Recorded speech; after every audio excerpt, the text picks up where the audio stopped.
Mayor, Mayor, there's one more minute.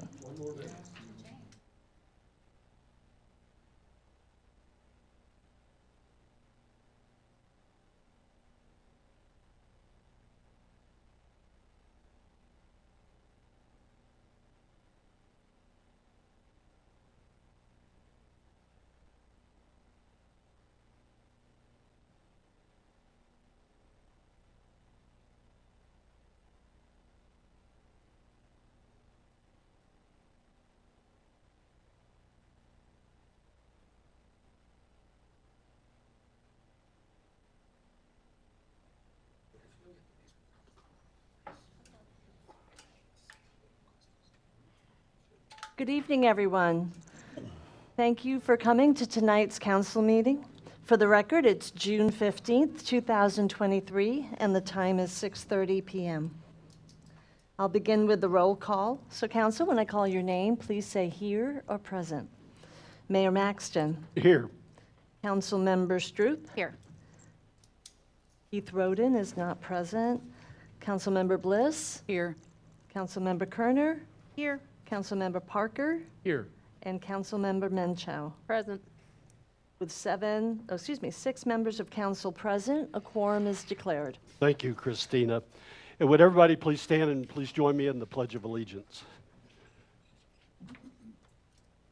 I pledge allegiance to the flag of the United States of America and to the republic for which it stands, one nation, under God, indivisible, with liberty and justice for all. Thank you. And I'd like to welcome everybody for being here at tonight's council meeting. As a reminder, we are live broadcasting tonight's meeting, and welcome to those who are joining us as part of the live broadcast. As part of that, to be heard as part of the live broadcast, anybody that's speaking as part of the council meeting, we ask that you use the microphone up here.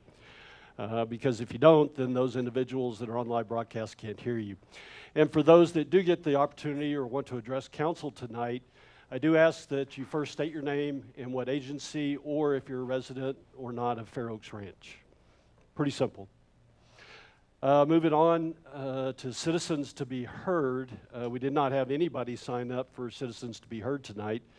Is there anybody here that did not get an opportunity to sign up that would like to speak?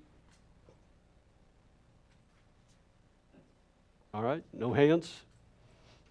Okay, and we'll move on to our presentations. And I'll turn this over to Joanna to introduce some of our new employees. Yes, sir. Thank you, Mayor. Joanna Merrill, Director of Human Resources and Communications. And tonight I'm excited to announce that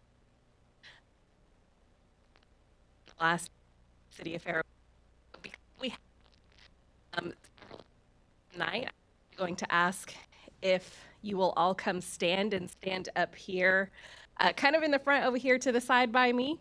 So Miss Jennifer, Miss Andrea, and Officer Hanley. All right, so tonight I'm actually going to start with Jennifer Kuntz. So Jennifer, if you'll raise your hand, hi to everybody.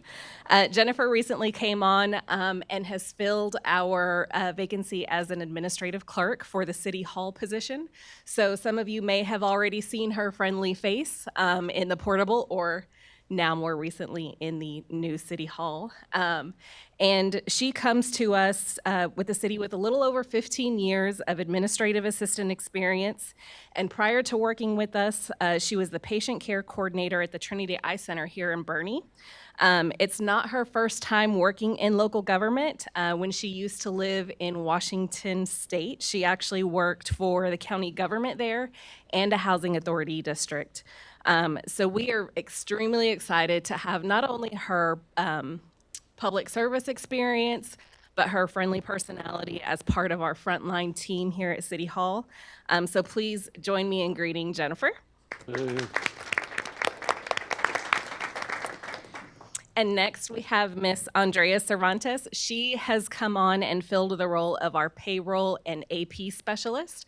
And Miss Andrea comes to us with a little over 4 years of direct payroll and AP experience from some of her previous positions. She does have a degree in business administration from Central State University. And prior to working with us, she was also an accounting specialist with the San Antonio Independent School District. So her and her family are actually residents of Fair Oaks Ranch, so we are always excited to see that.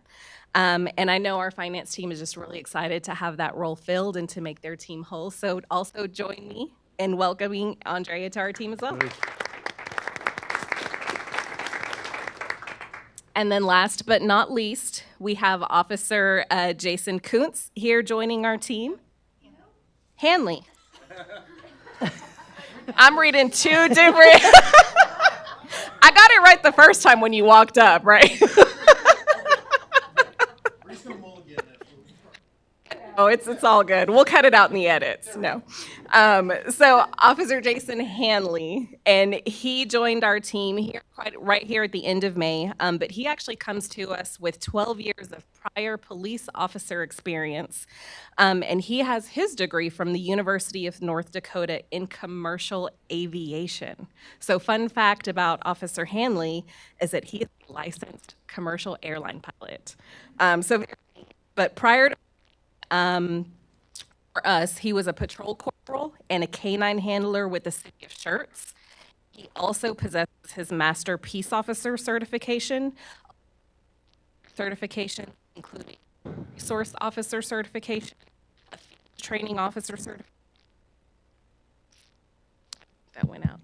An Intoxilizer Breathalyzer Operator certification. So he comes.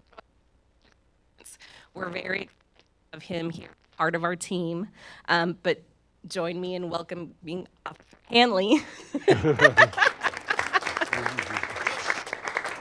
And the last one on our list was not able to be here tonight, but if you see the picture on the screen, Miss Yulemi Varios, she is coming on as our administrative clerk in our police department. So you will see her at the front window there.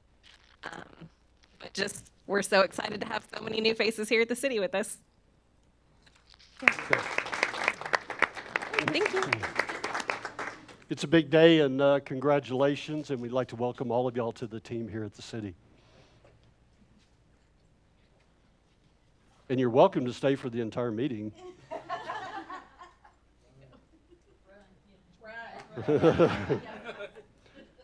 For the council, looking at the agenda, I'd like to propose one change to our agenda tonight.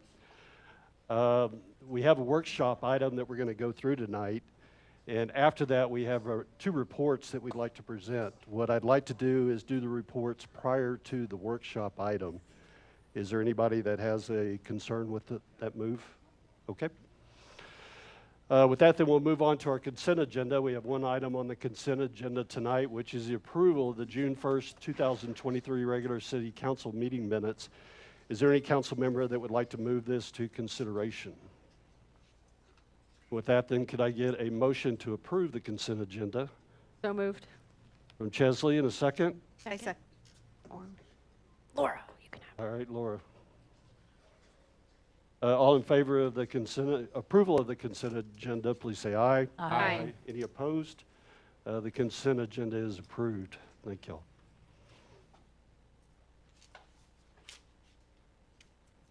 We'll move on to our consideration items tonight. We have three consideration items.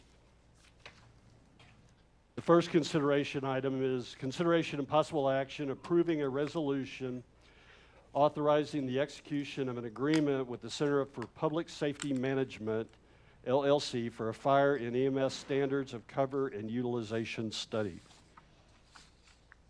And you're going to kick it off, Clayton? I'm Clayton Holscher, Procurement Manager with the Finance Department. So tonight's item, the first item, is in regards to the Fire and EMS Standards of Cover and Utilization Study.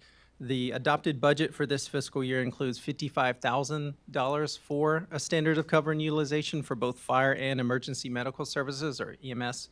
The purpose of the study is to not only provide a performance review of our current delivery and setup, but also to analyze potential alternative options for the future. So the study will really provide information on funding options, resources that we would need to continue the services in the future, whether that's through our existing structure, contracted service agreements, or through the creation of a city fire department. Some focus areas of the study you might see up there are to assess the current and future community risks and the service delivery expectations, to review the current demands, analyzing all the calls for service into the level of day and time of calls, response times, things like that. Evaluate the current resources and the infrastructure of our current providers and provide recommendations for future resources that might be needed. Really identify our citizen-driven service level expectations, and then to provide a recommendation after analyzing all these options to us.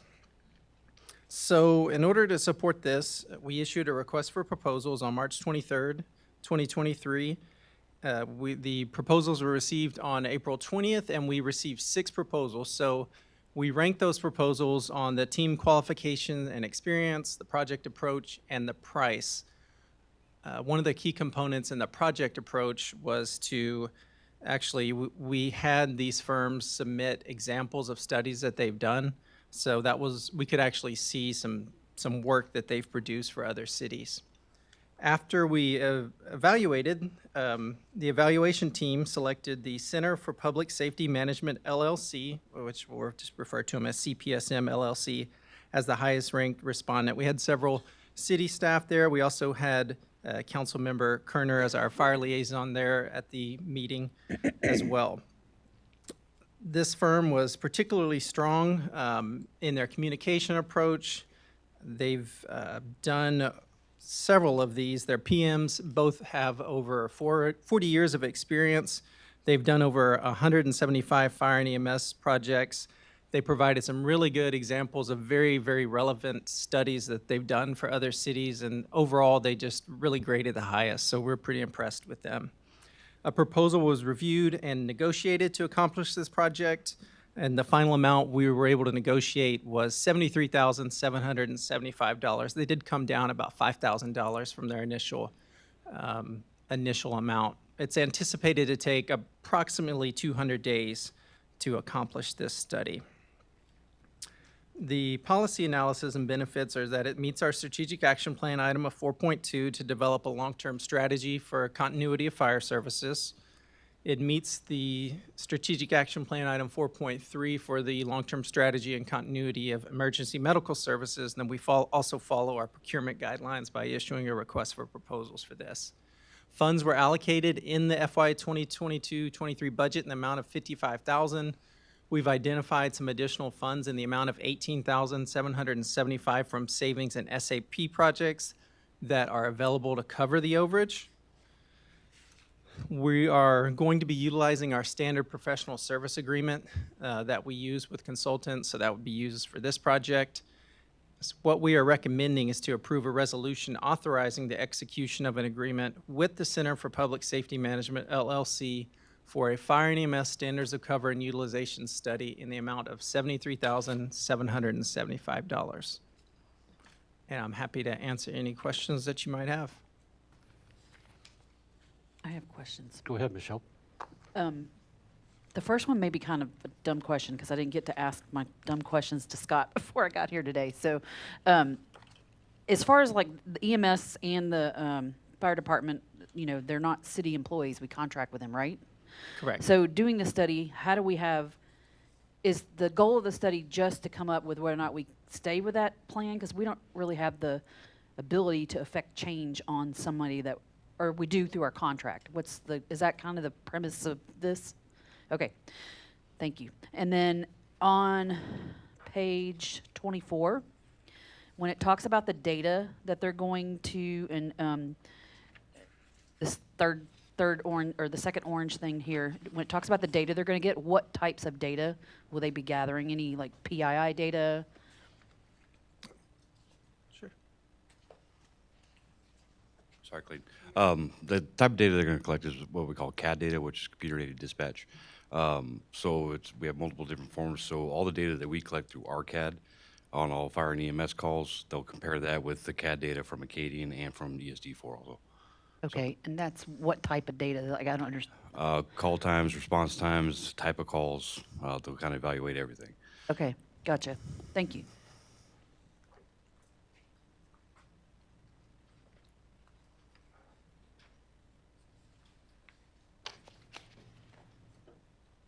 Any other questions? Nope. Any questions from anybody here tonight?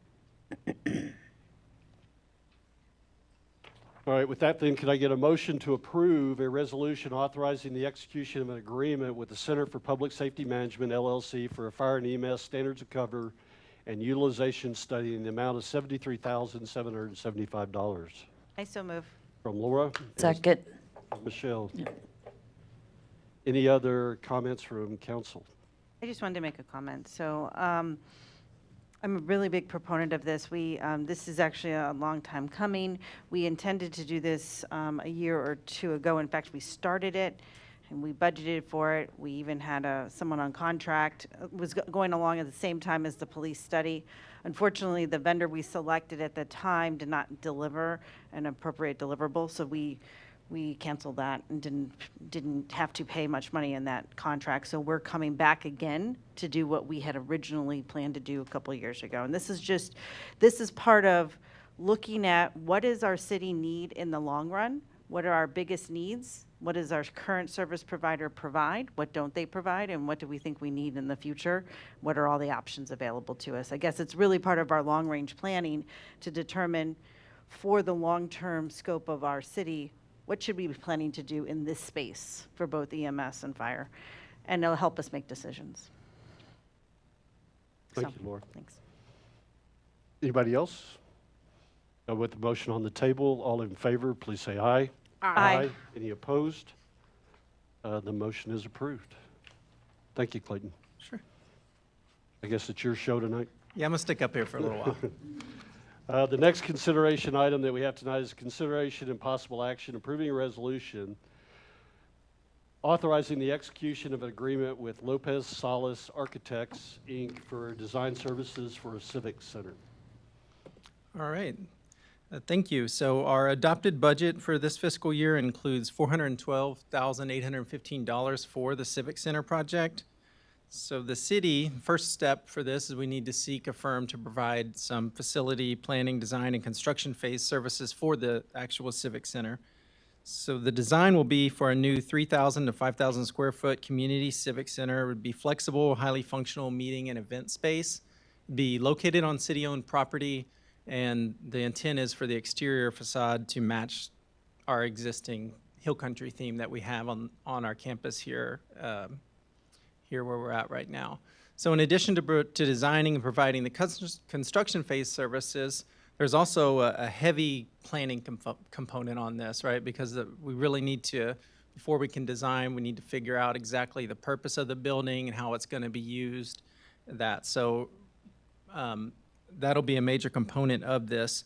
So as part of this agreement, multiple workshops will be conducted with city staff, city council to develop consensus on the project goals, the uses, the location, the estimated budget, and any other sort of city needs. Facilitate meetings with the public and stakeholders to get their input from any potential users that we might have. Opinions of probable construction costs will be presented at multiple phases of the design process, so we'll be able to see how we're projecting for those different uses and things like that, that all kind of affect it. And then provide updates to city council, town hall meetings, things like that. So to support this effort, we issued a request for qualifications on March 23rd, 2023. We had a responses due on April 13th, and we received 5 submittals. An evaluation team met and ranked the proposals based on their qualification, experience, the project approach, and the quality control and quality assurance. As a result of that, the city selected Lopez Salas Architects as the highest ranked respondent. They're a San Antonio-based firm. They've done a lot of work in the San Antonio area, city of Buda, Bulverde. They're doing some work out at Fredericksburg. They've done a lot of work for Shriners, city of San Antonio, Bexar County. They're a very qualified firm that can definitely handle this project for us. They've been in business for about 23 years now and been working with municipalities for since 2005. So we felt really strongly about their qualifications. The fee proposal that was negotiated is for $272,219. That includes $262,719 for basic services. So that's the schematic design through the construction administration. And then it also includes $9,500 for some additional services, such as tree and topographic survey and any sort of soil investigations that we might need. The policy benefits to this is that it supports priority 3.5 of the strategic action plan to enhance and ensure continuity of reliable city facilities. And then we also comply with our procurement requirements for professional services by issuing a request for qualifications, making a selection based on that, and then negotiating a fee proposal. Funds were allocated in the FY 22-23 budget in the amount of $412,815 in the account you see there of 02504-102. Future funds will need to be budgeted for construction for this. We would utilize our standard professional service agreement for this. So what we're recommending is to approve a resolution authorizing the execution of an agreement with Lopez Salas Architects Incorporated for design services for a civic center for $272,219 to include a 10% contingency in the amount of $27,221.90 for a total value not to exceed $299,440.90. And with that, I'm happy to answer any sort of questions that you might have on this project. Any questions from council? Go ahead. I have a question, but it's not for you, Clayton. It's probably for Scott. So, a couple questions. One is, I'm looking at the timeline. It's going to take a few months for us to get at least an estimate or of some level of design, right? Yeah, as part of that planning phase. Our grant with the MDD expires in September. The budget for the MDD is going to be built and reviewed and approved in July. I don't think this will address it, but based off of this proposal here, we're not going to know if the grant money is going to be adequate enough to cover the construction of the MDD, or if we want to ask for more. So I think kind of alongside this, I think we'll need to have an agenda item, at least on the next meeting, to decide what we want to do about the MDD grant, because it's going to expire. Because I'm looking at this timeline, and I don't think it's going to match having any level of estimate to be able to provide an update. So there's options. I won't talk about it. It's not the agenda item for today, but that's one question-ish comment. And then the next question is, I know we had a CMAR, and we had originally done some level of design for the Civic Center that we've already paid somebody to do. What happens with all of that work we've already paid for? I know it wasn't very far into design, but it still is something. Yep. Yeah, I'm sorry, council member, I may have to refer to Carol Grant on what work was done at the Civic Center. I know that back early on, we had the concept for the combined City Hall Civic Center project. This was before my time. I'm not sure how much of the actual Civic Center portion was laid out, other than a very high level conceptual drawing. But Carol, if you want to add to that or not, but that would be the base. But I don't think we got very far. But we did with the architect, Studio S Architects. They did design, and they did present to the city council that floor plan. So we still have all that work product. We just never advanced it. Okay, It went to, I'm sorry. and so are we throwing that away and just starting all over again? I don't know on this proposal, but I believe we would share that with this architect and say, this is what was proposed previously, and see if they want to start from that, or if they just want to look at it Right, so, I mean, based off of that architect and the work we paid for with them, we signed a grant with the MDD for $600,000, because that was how much we thought the construction was gonna cost. And now, we're doing something else. So, I think that's my concern is, I don't wanna throw away a design we've already paid for, because I don't believe anyone has ever said we didn't wanna do that design. I would rather start with that. You are correct. That was the design. We presented it. When we went out for bid on the construction costs, that's when it halted. The design cost, I'm roughly remembering, 1.8 million for that design. I was instructed, go back, try to get it down below 800,000, and when I did, many of the things that we took out became residential grade instead of commercial grade. We took out the beautiful back patio that we had planned. We took out the sidewalk. And at that time, it was said, let's rethink this. Let's concentrate on the city hall remodel. That's what went to council. So I agree with you. I don't believe, nothing's been destroyed or thrown away, and I would think we could share that with the upcoming architect. Okay, I appreciate that. And the Yeah. answers my question. And just from my memory since I was here, I believe the vote was not to move forward because it was during COVID and we wanted to spend our money on just the most necessary things. It wasn't necessarily because we didn't like the design or the cost that we were getting back. So just wanted to share that. We decided because of COVID, we didn't know how that was going to affect our budget. We just wanted to focus on the most urgent projects and then come back to it. And here we are. Go ahead. So this price that you negotiated with them, did you already have the conversation with them that we have a prior design? Is this like, are they taking that into consideration that that we don't want to throw that work away? Yeah, they're aware of how far the project advanced and how it was initially going to be a construction manager at risk project, all the studies that have happened. I believe there was a lead-based paint study, am I right, Grant? Things like that we will share with them so they're not redoing any sort of work.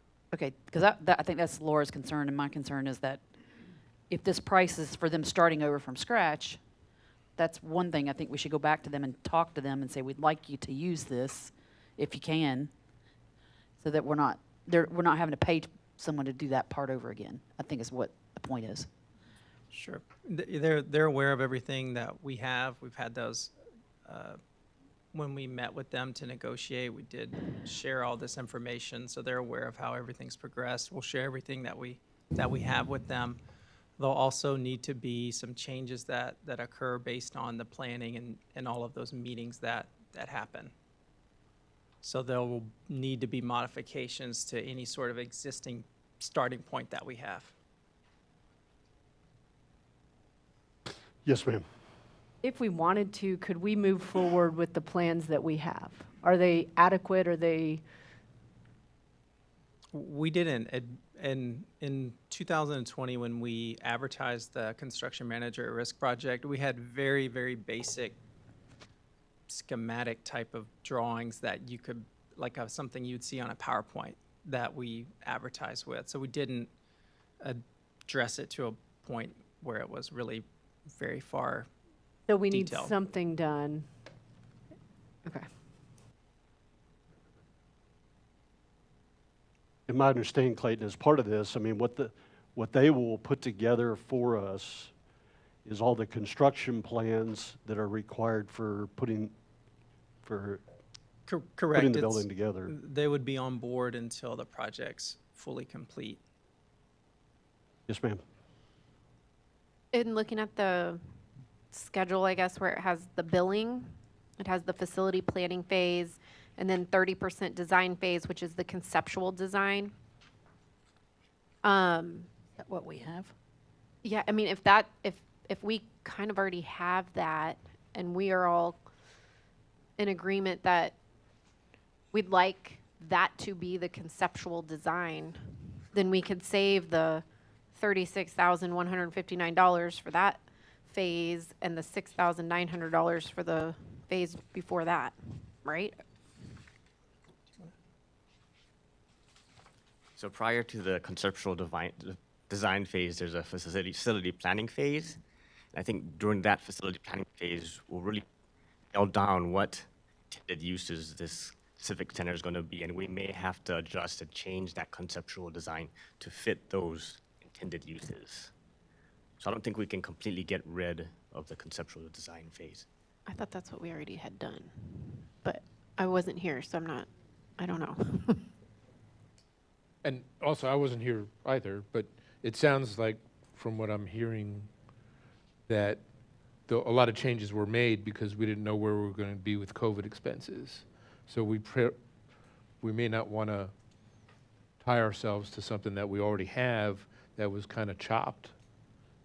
We may be in a better position now to have this new company do a fresh look and then come back to us with, perhaps we want to have a back patio, and a sidewalk, kind of thing. So, Go ahead, Laura. I just want to comment on that. I know we're asking questions at this time, but as being here, we never cut anything as a council. So we saw the conceptual design, and it wasn't until they were going to go to the next phase where they started informally saying, what if we did this, what if we did this, never ever came back to council. So we had only seen the first conceptual, I don't even know if it's considered a conceptual design, but we received some level of design. I think it might be worth us still going back and confirming, it has been several years, what the purpose of the Civic Center is and make sure it still does what we want to do. It may be, yes, yep, this is great, and then we can move on and hopefully save money. It may be that we find, hey, it doesn't quite do everything we were hoping. Maybe we need to make a tweak. But I don't want to assume one way or the other. But at the same time, I don't want to assume recreate everything from scratch either. I think and as you go through the scope, we have several meetings with the council and the public built in throughout all the different phases of it. So that is one of the first tasks after we meet the designer and lay it out is to bring the first, I don't even want to say concepts, but the first idea, there you go, back to the council as far as what do we want this Civic Center to do, right? I don't know, to the best of my knowledge, I guess I could speak to say that while we had a flat layout, if you will, I've never seen even 30% design plans myself, so I'm not sure if we got that far in the process. If they exist, I'm not aware of them, I'll put it that way. But certainly to that point, but we intentionally scoped this project so that we would have those initial idea meetings with you out front so that we are scoping the right project. So if I could just add to that too, remember, because it was a CMAR project, the whole idea of the CMAR is to design as you go. So as that design, before that design is even fully completed, the construction manager at risk will already have been started on the project. If you remember that whole conversation, we hadn't really done one of those here before. And so once that aspect was removed from the CMAR altogether, the focus was solely on the city hall.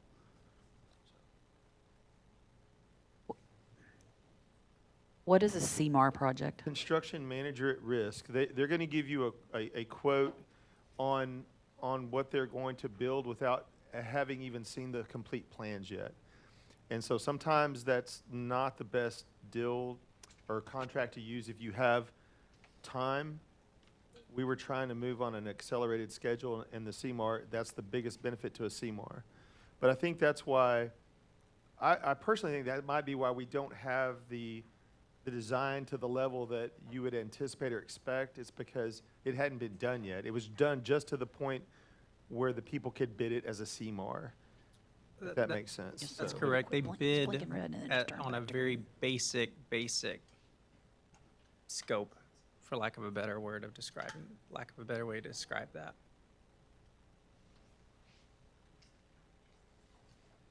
Any other questions? Clayton, so the items that are up here that are listed, and we have an estimated cost per phase on each of those, and is that based on hours Yeah, it's based on hours and personnel that they'll have involved with that. Number of meetings involved in that conceptual design phase, not just attending meetings, but the rework that needs to happen after, any sort of modifications that we make. They'll be bringing different construction estimates based on that, so. So would there be an opportunity with the design that we already have? Could it possibly reduce some of the hours as part of one of those phases? Is it something that we could track that could possibly reduce the cost that is estimated for one of those phases? Personally, I don't believe so. Okay. Yes, ma'am. Now you have a following question for me. So is that a fixed fee, $36,000 based off an estimate, or are they actually going to do time and materials and say, we estimated 36,000, but it took us 38?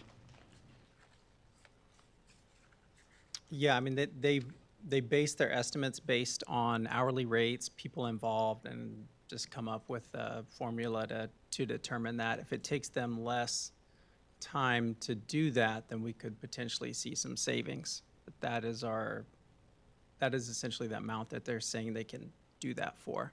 We have a contingency in case there's any additional unforeseen items that come up. I guess my question is, are they going to bill us $6,900 facility planning phase regardless of how much time and how much people it actually took them to do it? Or are they just going to bill us $6,900 because that's what they estimated on their proposal to us? It's a fixed fee, but it's also based on what they project it to take them. Right, and so it's a fixed fee. We're not going to get any savings on Right. any of these for any reason, even if we had half of this product done already. When they invoice us, they'll have to show how they got to that amount of 6,900, for instance, for this first amount. They'll have to show the people and their hourly costs that were involved to get to that 6,900 amount. Okay, so now it sounds like it's time and materials. I'm confused. We don't anticipate these amounts changing based on detailed discussions with the vendor on how much that it would, or the architect on how much it would. I don't think we're would that take. far along because like Clayton said, this will be the full-blown design, not just the concept, but as we go through the process, the very detailed design and construction documents for the whole project. But to your question, council member, however far along we were, or what we have, yes, they will be billing according to the schedule. Okay, so we're going to get a bill for $6,900, and they'll say facility planning phase using these people. And if they estimated right, it'll be exactly on. If they didn't, then either they get more or they get, It won't Then be more. And there's a contingency. You just said that could be 10% more. But I'm just saying is so they're billing $6,900 regardless. That's what they're going to bill us. The invoice is going to say $6,900 per the contract, right? That's correct. Yeah. And so It's lump if, sum, yes. if they estimated that facility planning phase to include building what we already have, we're going to pay for it regardless. So if they were to reuse of some of our existing work, which we don't anticipate, then yes, it could be less, but this is based on them creating their own work product from scratch. Right, but they're not going to bill us less. They're going to bill us $6,900. It's just going to cost them less. It's fixed price, is what Yes, we're trying to that's what I'm say. trying It is to fixed say. price. No, It's you're- it's a simple that- question, I think fixed you're price or They're correct. going time to and bill us materials. $6,900 whether it costs them that or not. Yeah. And if we give them something and say, use this, they're going to say, cha-ching, now I have to do half of the work and still charge you $6,900. Yes, ma'am, and it works both ways. I mean, if it actually costs them $10,000 to execute the facility planning phase, then they're taking a They'll loss. charge us for it and we'll use our Well, 10% contingency. That's, This is a lump sum, Yeah. so the max they can charge is $6,900 for this task. This is not. Yeah, the But why do we contingency need was it? for additional items. not listed here. Right. Got Change it. orders, basically, Got right? it. Okay, change orders from this. So let's say we need some additional public I got you. meetings that aren't involved in this, then that would be where an example of some of the contingency. And I apologize for, my explanation was not very good. I don't want anyone to think that the numbers that they put up there and that you see are not methodically thought of at the beginning to come up with what we think are fair amounts. And that's all I'm trying to say. Oh, I completely agree. I don't have a problem with the process. My question was, in the assumptions of them determining this amount, they assumed we don't have anything, that they're just doing it from scratch, right? Correct, because Exactly. we don't anticipate them using the existing product. I mean, And that's not what I assumed. I assumed they would use our product because we never had a problem with the product. We just didn't go forward. That's what I'm trying to get at.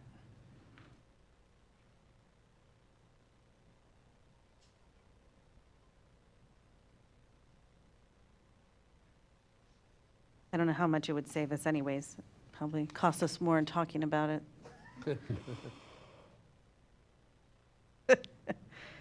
Yeah, that's what I mean, The architect is going to have a different view That's true. project. it was just a floor plan, my understanding. Where in this case, they're going to do full construction documents, but It's just annoying. I want to move forward. I just don't want to waste something we already spent a lot of Right. time and thought and do everything and, you know. And at the time, we weren't sure if we wanted it to be a one-story building, a two-story building. So those are some of the things that we still, when we advertise our construction manager at risk, that we put out there. So it was as basic as we could get bids on. I don't remember that discussion, and I remember seeing pictures, so we were a little bit further than that. But I guess my point of my questions was, one, are we going to take advantage of what we previously did? Sounds like we may, but it's not going to be at a cost savings. It's going to, might get us there quicker, but it won't give us there for cost. Okay, thank you. That I think answered part my of question. that too comes into the fact that and Grant can probably speak to this, but as a licensed architect, they're going to be putting their seal on this. And so, they've got to go through pretty detailed, even if they were going to use, and they're not here for us to ask, but if they're going to go through and use those plans, they're going to have to go through them to the level of detail that they would be willing to put their own seal, but Yeah. that's someone else's work product who's also got a seal and a license. Yeah. And so it's kind of like if I came in here and y'all had another attorney doing things, I'm not going to just Take pick it, up yeah. whatever they were using and assume they were doing it right. I can't, because now it's on my license and it's on my insurance. And so, and I'm not trying to defend it, but they almost cannot reuse design. They can look at what it was going to look like on the outside and match that. This fee also includes the structural, mechanical, engineering, civil engineering, landscape architecture. Yeah, we haven't done any of And all of that, those yeah. things, and so those are costs that they've gotten from somebody else already, so they've built those in. Yeah, I think it's just, I'm very happy with how you guys went forward and did this. It's very meticulous. I have no problem with the actual contract, and I was just a little frustrating that we had spent so much time before, and now we're kind of doing it over. Yeah, that's just a little frustrating, but I'll get over it. anybody else? Anybody here tonight have any questions? All right, then could I get a motion to approve a resolution authorizing the execution of an agreement with Lopez Solis Architects, Inc. for design services for a civic center for $272,219 with a 10% contingency in the amount of $27,221.90 for a total value not to exceed $299,440.90. So moved. Chesley and Scott? Second. Yes. Any other comments from council?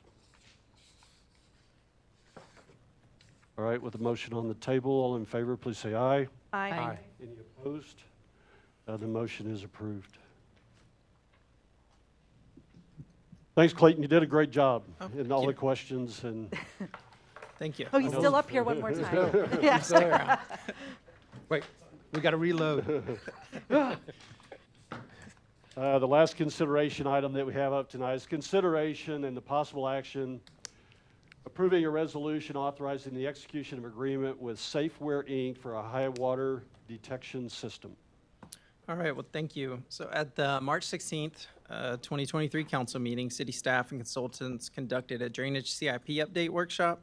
So several options and associated cost estimates were presented for the Rolling Acres Trail low water crossing. The preferred option was the installation of a high water detection system. That's also known as High Water Alert Life-Saving Technology, or HALT is the acronym that's commonly used. So to improve effectiveness, the council asked the system close both lanes on both sides of the low water crossing to prevent motorists from driving around the gate arms when lowered. So in order to do this, the city staff started researching different options. And what we're proposing here tonight is a solution for a High Sierra Electronics brand system for a purchase amount of $172,859.98.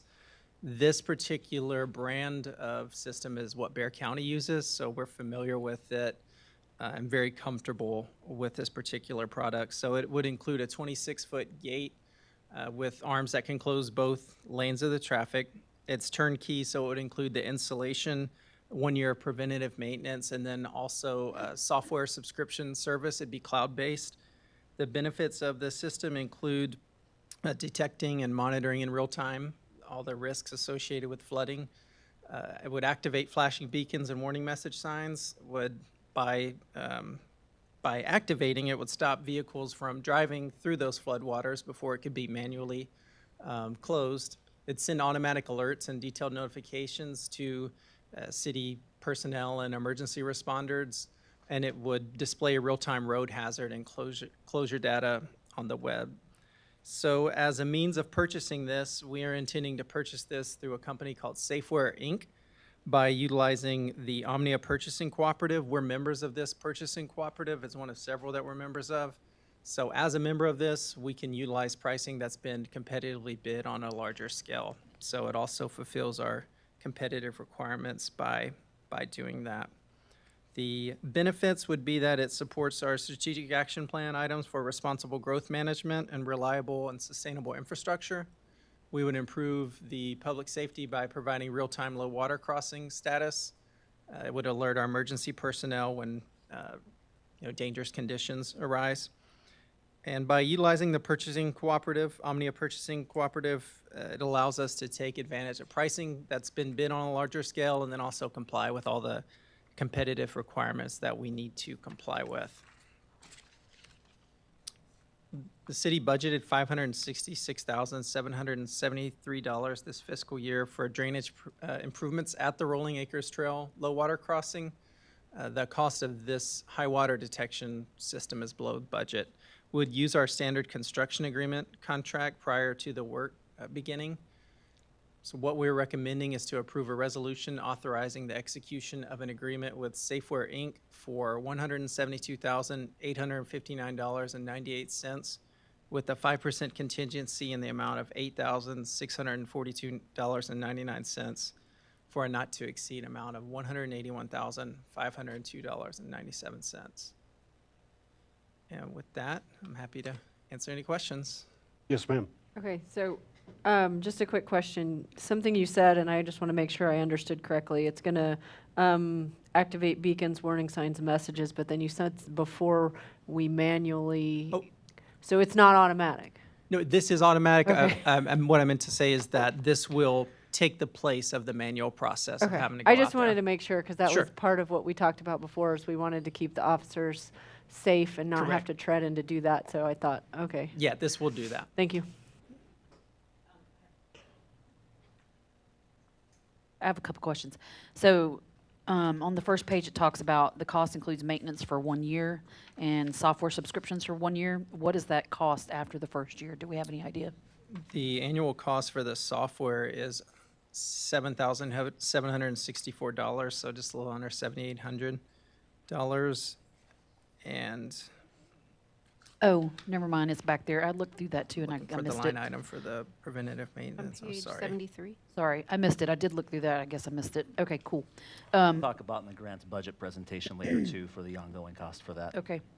Then what happens if it malfunctions? Is there a manual way to operate it? So like if it, for some reason, the power's out or however it works, can they go and put it down manually?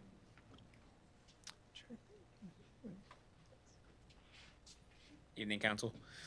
So we would actually be leaving the manual gates in place. In the event that there is a malfunction, we can still go and close those gates manually. Okay, so you'll use, There is an you'll go override back to old system. school, you won't use that? There okay. is an override system, so we could go ahead and drop the arms if needed, but we'll also have those gates in place just in case anything does happen, somebody drives through it or something And happens. did we'll you, have and those I see there's something on, there was something on that line item that, about,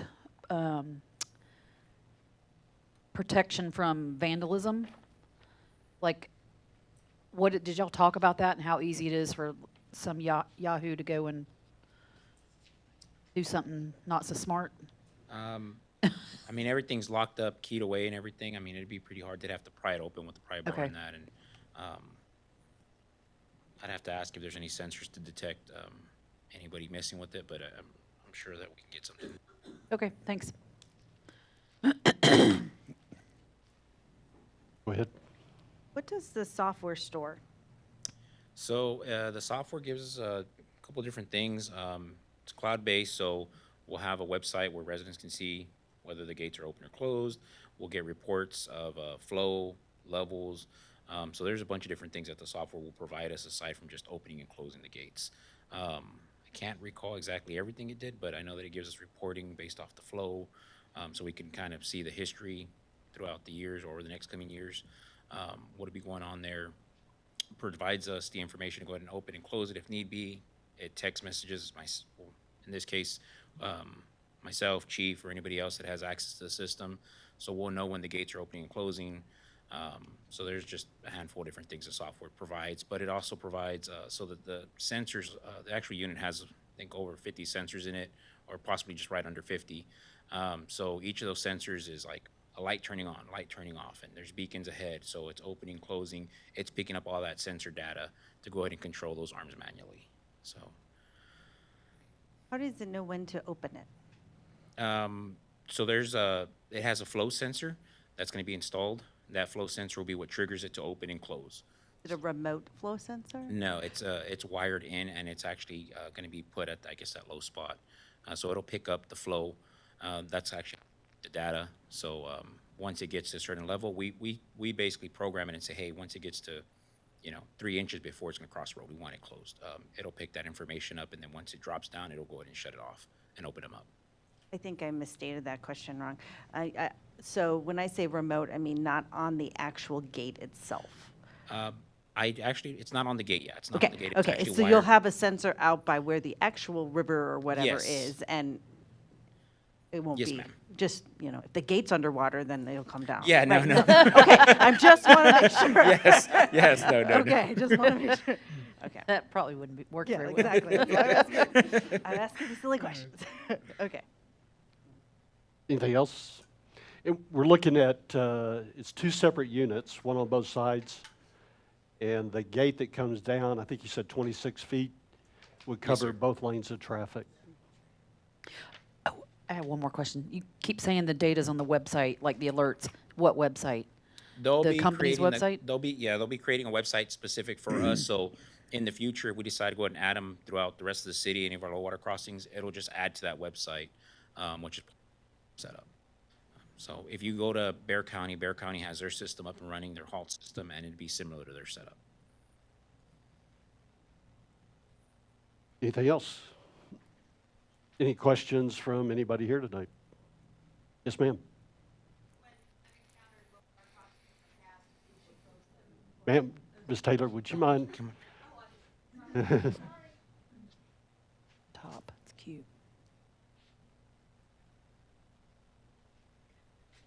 Good evening, council and community. Donna Taylor, 31043 Keeneland Drive. When I've approached low water crossings in the past, of course, people want to turn around. Same thing happens when there's a road closure, whatever. So is there a way that the location where the gates are we going to be able to do a 3-point turn? Is there enough room for people to turn on the road? Or are we going to have to leave the road to get turned around?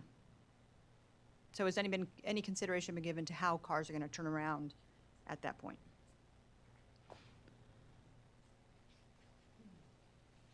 So Good question. there are going to be warning beacons ahead of the actual gates themselves. So we'll probably go ahead and put them before the next intersection. This way, as you're driving up, you're going to know ahead of time to turn on the next intersection.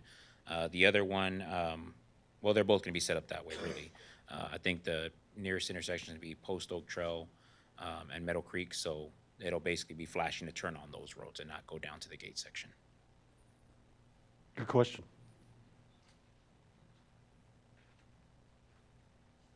Anybody else?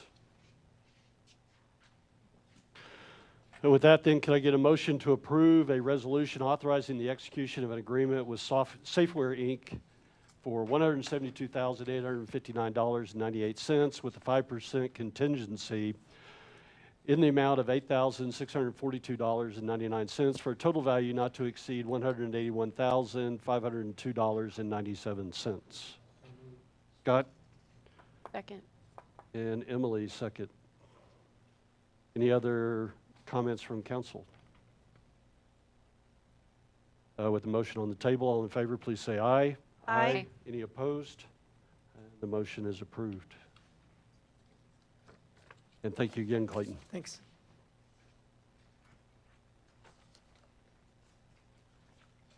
Next, we'll move on to our reports from staff. We have two items tonight. First is an update to council regarding the upcoming 4th of July activities, which sounds like it's coming together really nice and should be a special event for our city. Sorry, that's exciting. Moving a little slow today, sorry about that. Yes, so we have our 4th of July update. We actually had a group meeting this morning with the country club. So to start off, I kind of just want to let council know I'm very happy to announce that we did stay under budget with the fireworks show. So I know that was a concern, but with everything that we've needed and in accordance with our partnership with the country club, we'll be able to provide all of these amazing services in this event within the budget that we had set for this event. So the event itself is going to be on actually July 4th. The last time we did this, I believe, was in 2019, and we did it on the 3rd. But we are going to be doing it on the actual 4th of July. The event, the gates at the country club are going to be opened at 6 p.m. They are going to have the gates closed prior to that as they're asking everybody to clear out, but they will be open to the general public starting at 6 p.m. The country club has contracted with 5 different food truck vendors, which I don't have the names of the food trucks yet, but we are getting those hopefully in the next day or two, and we will definitely advertise those so people know what to come prepared with.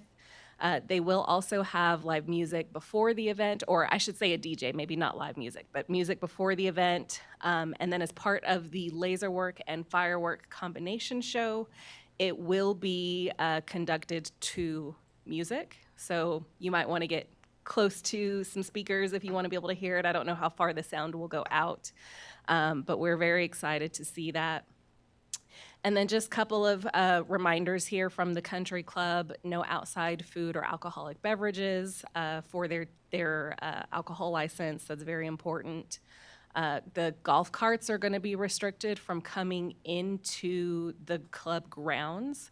And that's just so that, because we're anticipating a larger number of people in attendance this year since it's been so long since we've had it.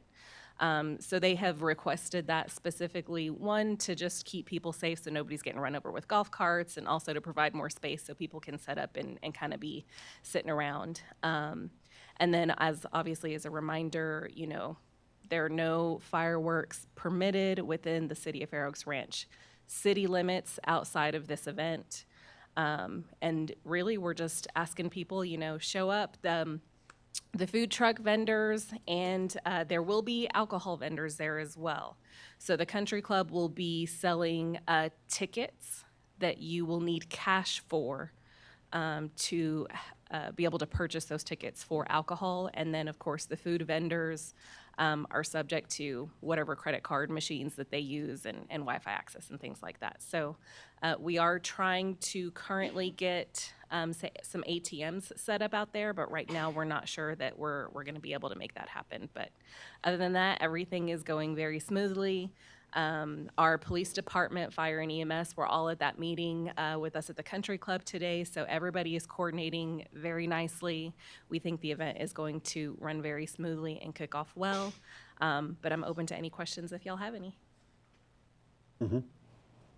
You say golf carts are strictly prohibited on the club grounds. What do they consider club grounds? So can people drive to the club and park in the parking lot with their golf carts? Yes. Okay, we need to be clear on that because some people consider the parking lot club grounds.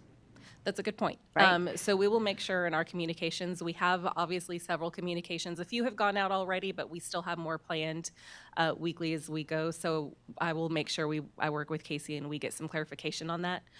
What their intention was from the meeting today is basically the parking lot's going to be open, but they are going to close off The paths. yeah, the paths basically at the parking lot entrance, and then the two other paths that are on the other side of the country club. So they are going to barricade those off, from my understanding, so the golf carts can't get through.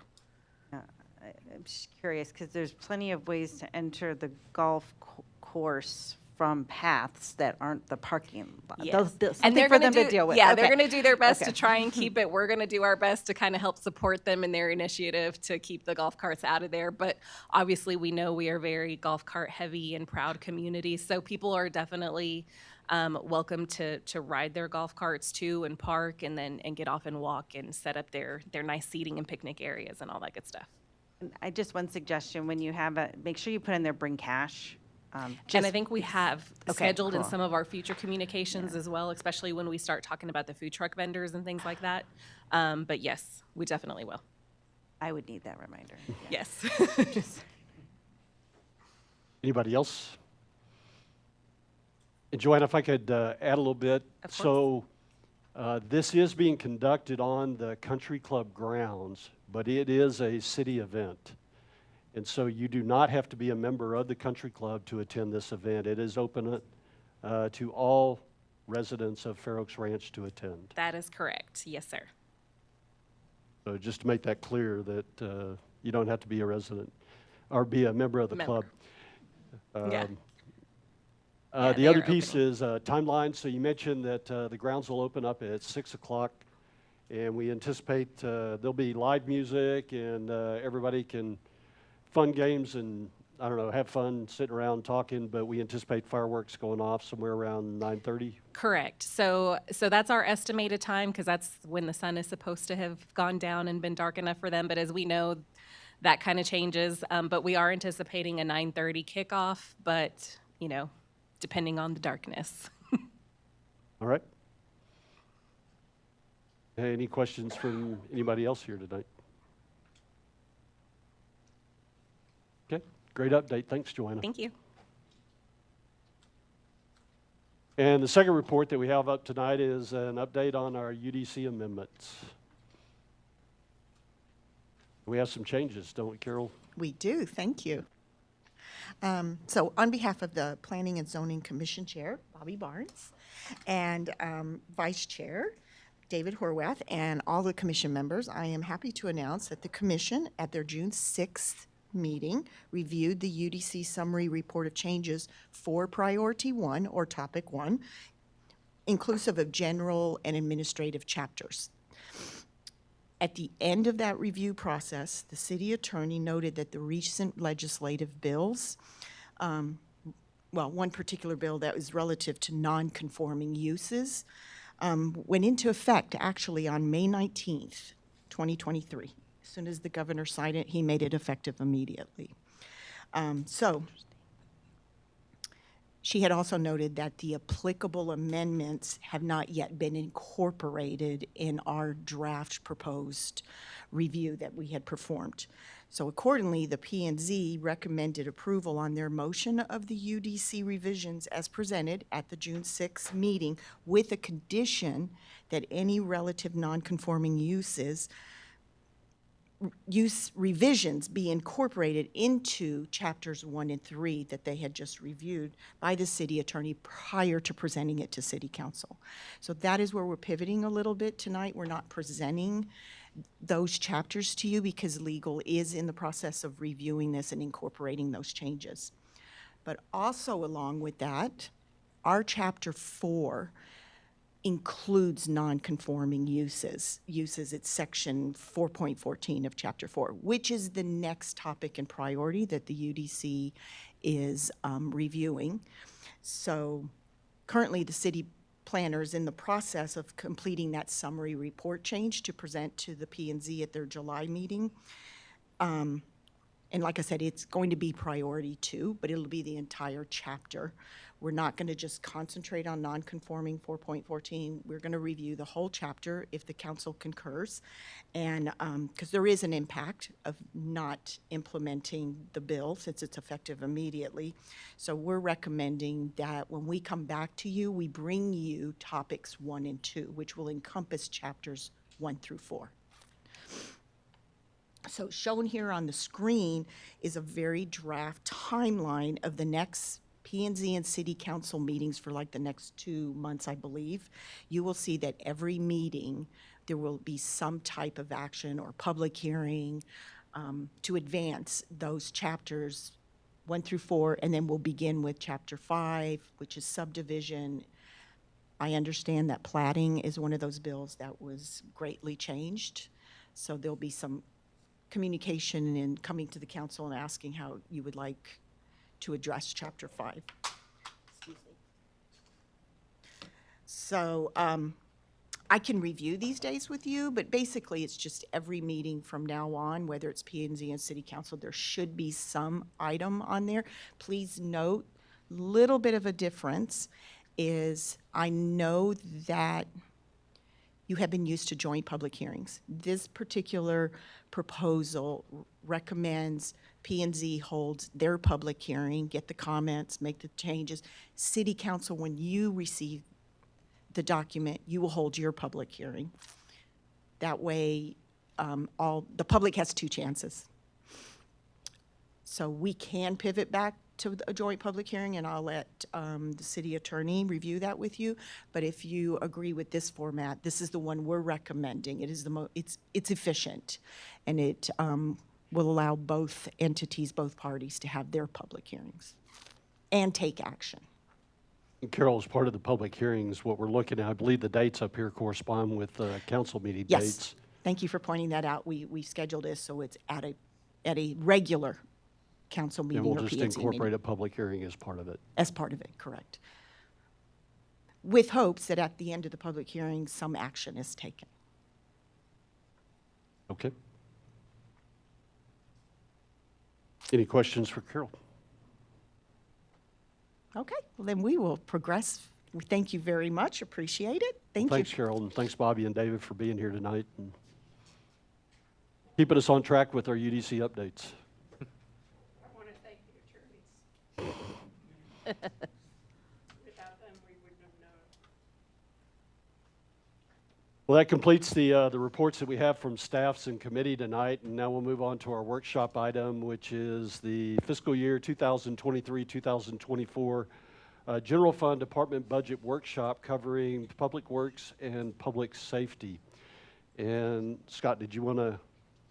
Yes, sir. I'll kick it off tonight with an overview of the process and what our agenda is for tonight. So, as we talked about leading up to this wonderful time of the year in our budget calendar meetings back in April, this will be the first of several budget workshops between now and September when we ultimately approve the budget. So these sessions are workshops, so the intent is to have an interactive back and forth between the council and the staff who are presenting and reporting on their proposed budgets. They'll provide the substantive changes to the budget as drafted. What we've asked them to do is cover significant line item changes. You'll have the opportunity to ask in as much detail as you wish. Of course, if we cannot answer a question immediately, we'll be sure to get back to you, before the next meeting. But currently, what we have is what I've been calling internally a draft budget.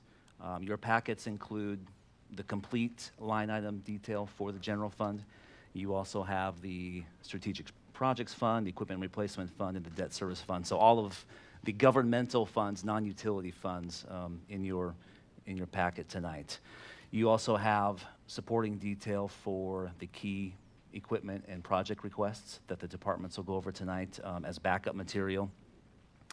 So as we discussed in April with the calendar, we're breaking these workshops into pieces. The intent is we're starting with the operations budgets for the next 2 meetings. We'll discuss the capital projects at the end of July, the CIP itself. And after we've gone through those materials, in August, the plan is to incorporate all of those changes from the operations and capital project discussions into the final proposed budget. And by that time in August, we'll have the final valuations from the county, so we can incorporate that with proposed tax rates, no new revenue, voter approval rates, that type of thing. So you can see the proposed budget with changes based on these workshops in context with the tax rates. So we want to take these in pieces, starting with the operations budgets by department, going through the capital, roll that into the proposed budget in August. So that's the process that we've laid out for the workshops themselves. Any questions on that before we get into the departmental budget itself? I want to make sure we understand the timeline and the plan of attack for the budget workshops themselves. Scott, so as part of this process, and we'll see as a couple of the briefings that we have tonight from Public Safety and Public Works, they have some items that they've offered as inclusion in the budget for this year. And so we'll get the information on that tonight. But I think what I heard you say is then we'll review those and prioritize them in August in looking at what's included as part of the budget. That's correct. Okay. And exactly right. So as I go through particularly the equipment and project requests, we have noted which items are included in the base budget, which ones are not currently funded in the base budget. Those decisions as a draft form were made by me in conjunction with the departments as part of the draft to you. All that can still be changed, but yeah, the intent is to go back at the end and go through all of those, and if we want to mix and match in another way, once we have the final valuations, we certainly can do that. Thank you. So tonight, the Finance Department, Julie Lovelace will start. She'll quickly run through the valuation changes. Hold on just a second, Julie. With the, Try to be quick. You're good. She'll talk about the valuation changes to date from the counties. That's still a process. We're getting updating values every month as they go through the appraisal and the review process. Again, none of that will be final until August, but we'll show you where we are for valuation changes now. Julie will talk briefly about where we are right now with the general fund as a whole. And Julie will also talk about some supplemental material we gave you tonight. As you go through the line item budgets, you'll see some items in personnel and information technology in particular that if you look at year over year honestly will look kind of funny. And that's because we've had to rearrange how we're reporting from last year's budget to this one. So Julie will just walk through when you have questions in a particular department on why is this increasing by 10%? Why is this going up by, we'll provide the context for how some of those changes came. Julie will go over that shortly. And then finally, Chief Mooring and Grant for their department budgets will have very short presentations, just 4 or 5 slides. We initially proposed those as backup material, but we'll have them because they do correspond directly with what they'll be talking about, which are the significant changes in the line items, and then those equipment funding requests, funded and non-funded that we talked about. So again, all these are subject to change. I think we have most of the major changes covered in the presentations, in the packets. But of course, again, if there are other items that we haven't covered, you're free to ask as we go along. So with that, I think I can turn over to Julie to start if there's no further questions. And thank you for letting me set that up. Go ahead. Of course.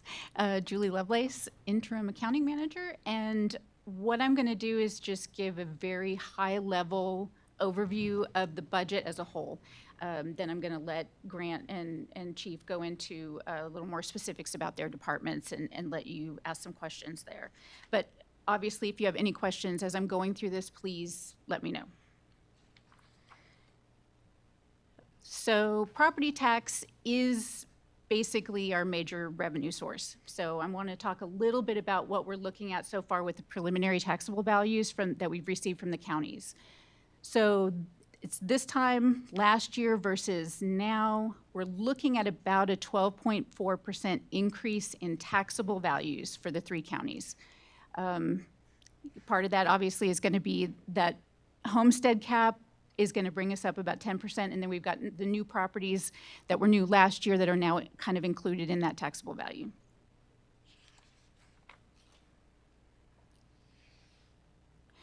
Just to review the city's exemptions that are in place right now, we have the homestead exemption at $5,000. For over 65, we have a $50,000 exemption. For any qualified disabled households, there's a $50,000 exemption. And then also for those disabled households, we enacted a freeze. This will be the first year that we feel the effects of that freeze, because what their tax bill was last year, this past year, will never go up. It's going to remain at that level or potentially go down depending on what the tax rates and values do.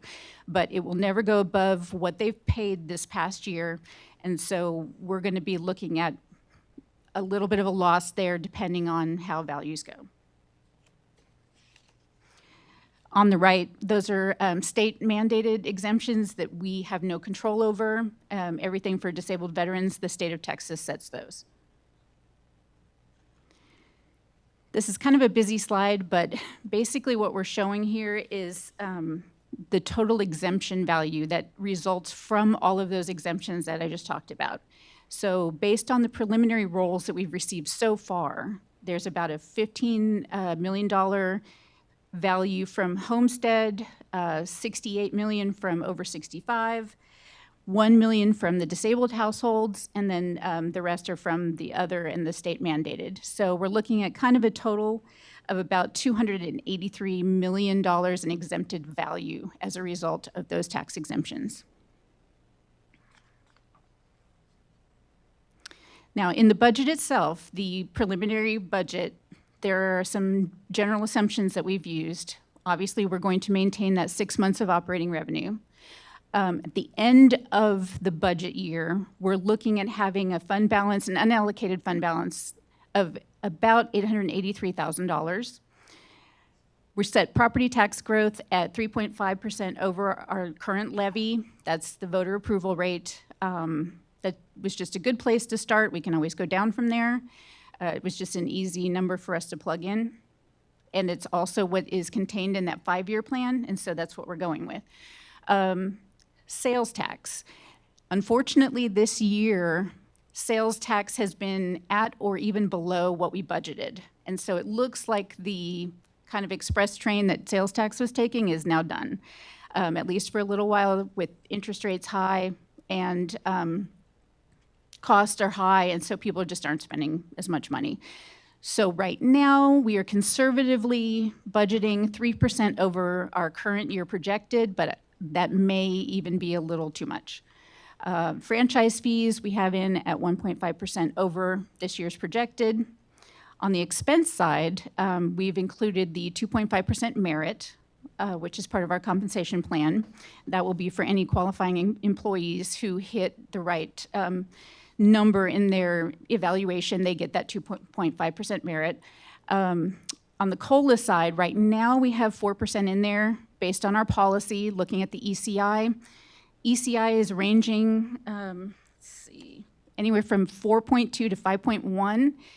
The next report that comes out will be at the end of July. We can reassess at that time and see if we need to change that.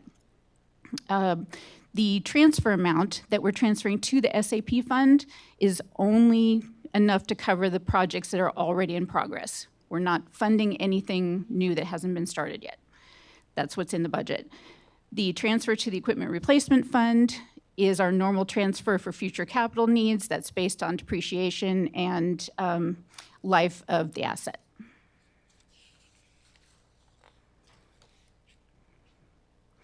Looking at the numbers, on the operating revenue side, we have about 10 million. Operating expenditures, we have at about 9 million, leaving us with an operating surplus of $1 million. When you add in the transfers and the capital expense, you're looking at a deficit of about $103,000. And then finally, for fund balances, we are projecting at the end of this year, the unallocated general fund surplus to be about $1 million. If we use this proposed budget we have tonight, that would eat up about $235,000 of that, and we would be left with $883,000 in unallocated fund balance. Just so I understand, so going in with our initial budget, we're assuming we're just going to fund projects we've already started. Correct. If there are SAP projects that we discuss at a future meeting that we want to do above and beyond this operating budget, we have 883,000? Is that what you're saying, available? Yes. Okay. Yes. Thank you. Okay. Any other questions? Did we use the court fund, the 57? I know we put it in the budget. I remember we went back and forth with that. Did we spend any of those funds yet? No. If not, But- yeah, we have not yet, but we are actively soliciting some proposals for some of those court security upgrades, particularly to the office, and some items at the dais and for basically panic buttons in conjunction with the City Hall project. So that is in progress. We haven't spent it yet, but to your point, it is appropriated still, and in the works. Yep. Anybody else? Any questions from anybody here tonight? It was a great start. Thanks, Yeah, Julie. it's wonderful. Clear. Great layout. Very Okay, nice. so after we had some conversations, once you received your council packets, we decided there was a little more information that might be beneficial to you going forward through the process. That's this other packet of very scary-looking tables. So I want to go through those a little bit because they do look a little overwhelming. So Because the they're first, gray, is that why they're scary? Or is it just all the numbers? just the overwhelming numbers, I think is, yeah.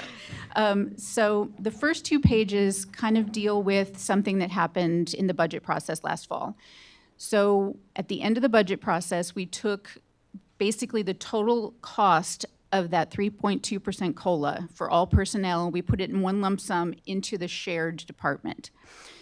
During this past year, we have done a budget amendment to reallocate those funds to the departments that they belong in. Otherwise, we would be going over budget in all personnel departments.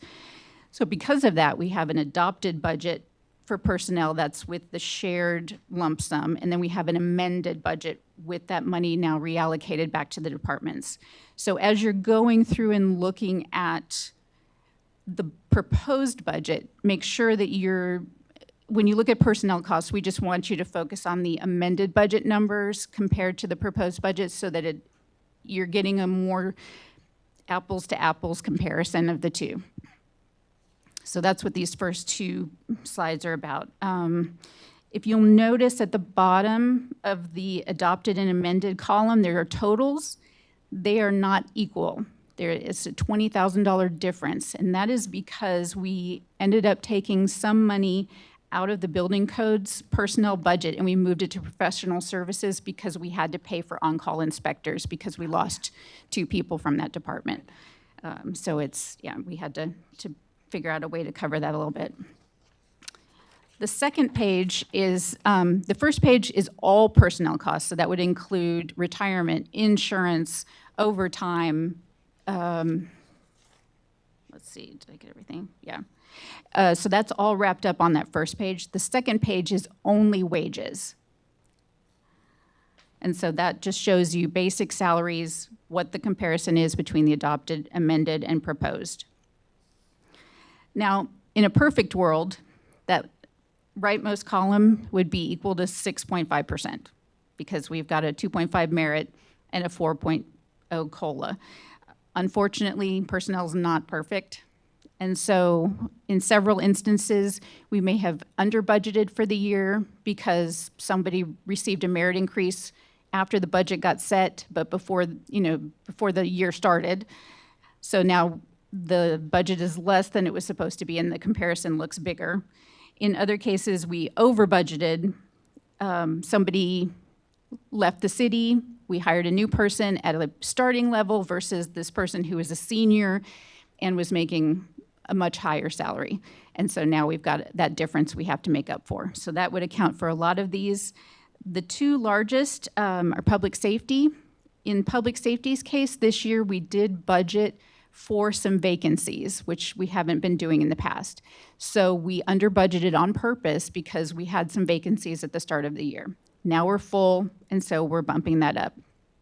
We have also hired a few senior officers who are coming in at a much higher pay rate than we had originally budgeted, thinking it was going to be a beginning level officer, but we got officers like Officer Hanley, you met tonight, who is obviously a much more seasoned, comes with a lot of certifications, and so his pay is naturally going to be higher.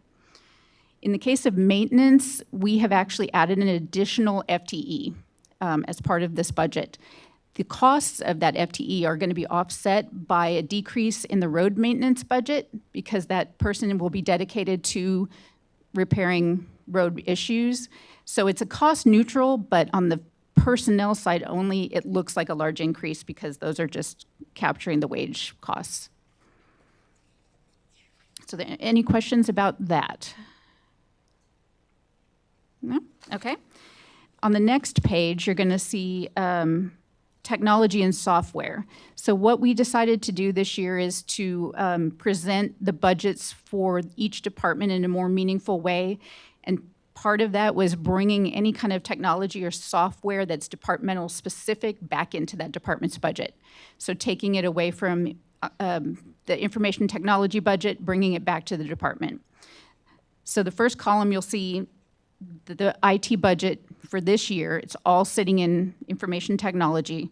That money is now dispersed through the departments depending on which department is using which software. So the IT budget shrinks, but other departments are going to go up, and they each have a new technology line, and those are the amounts that you see in that second column. Now, the overall IT budget did go up by $103,000 year over year, and those increases are reflected on the next page. You can see the outline of all of those increases there. Some of it's new software, and some of it is contractual increases.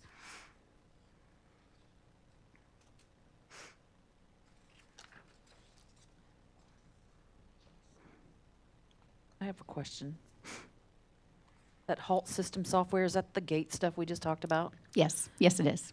So that's in there at 9,000, but I thought we said in the item that it was 7,800. So the budget amount that was put, that we were given was 9,000. It's possible that that amount has changed a bit. Yeah, okay. Okay, so yeah, it will go down a little bit then. We'll make that adjustment for sure after tonight.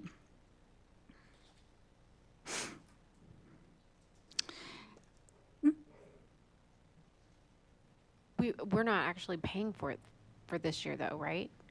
Wasn't that included in the cost? That's correct. So shouldn't that be zero? A full year is included, but that bill will come due roughly this time next year.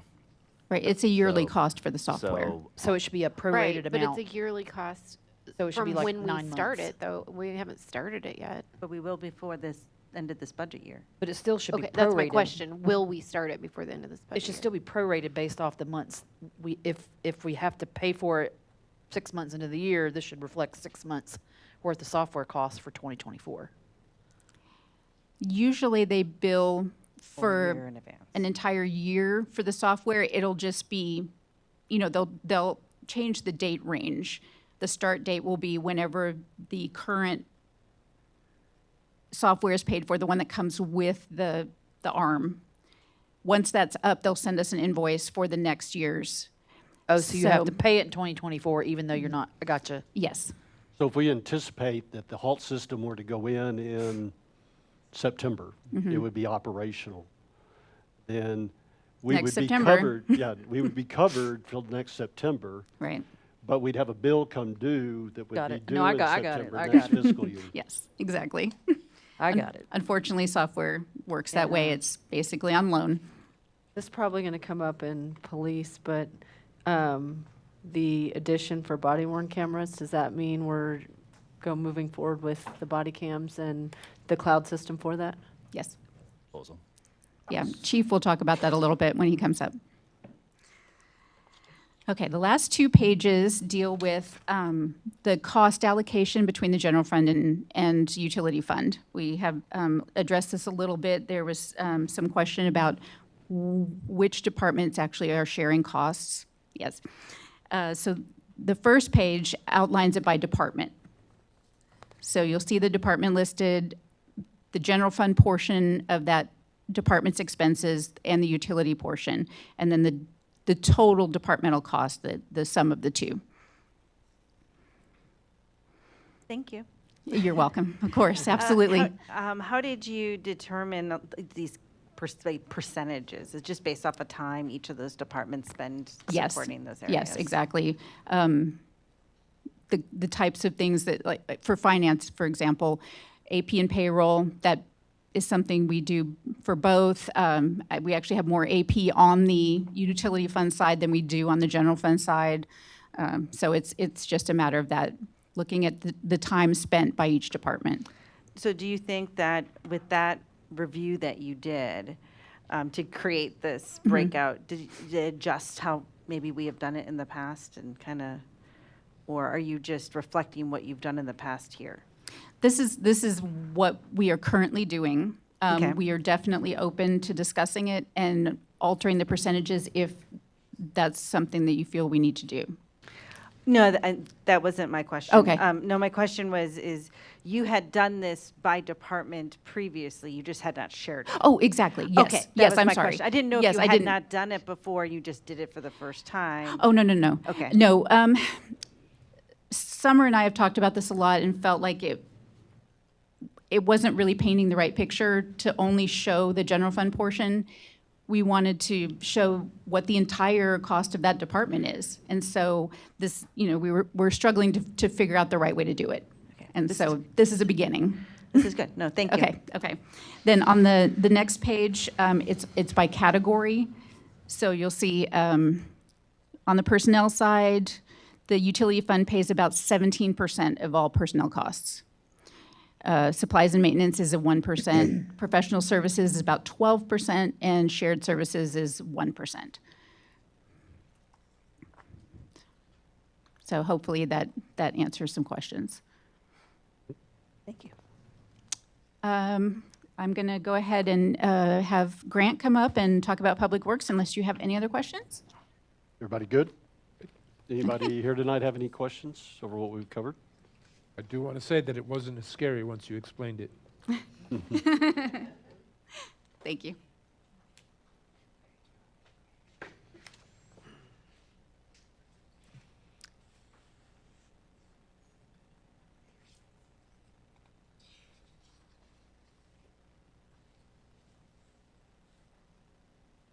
Good evening, Mayor, council members, ladies and gentlemen. I'm Grant Watanabe, the Director of Public Works and Engineering Services.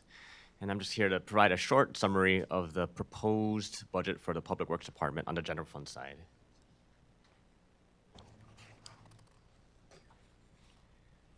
Our total budget, proposed budget is $3.46 million. This is up from the $3.2 million in the current year.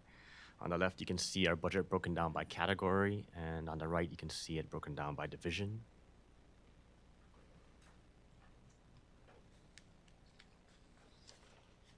As a whole, the department is funded 13% from the enterprise fund and 87% from the general fund.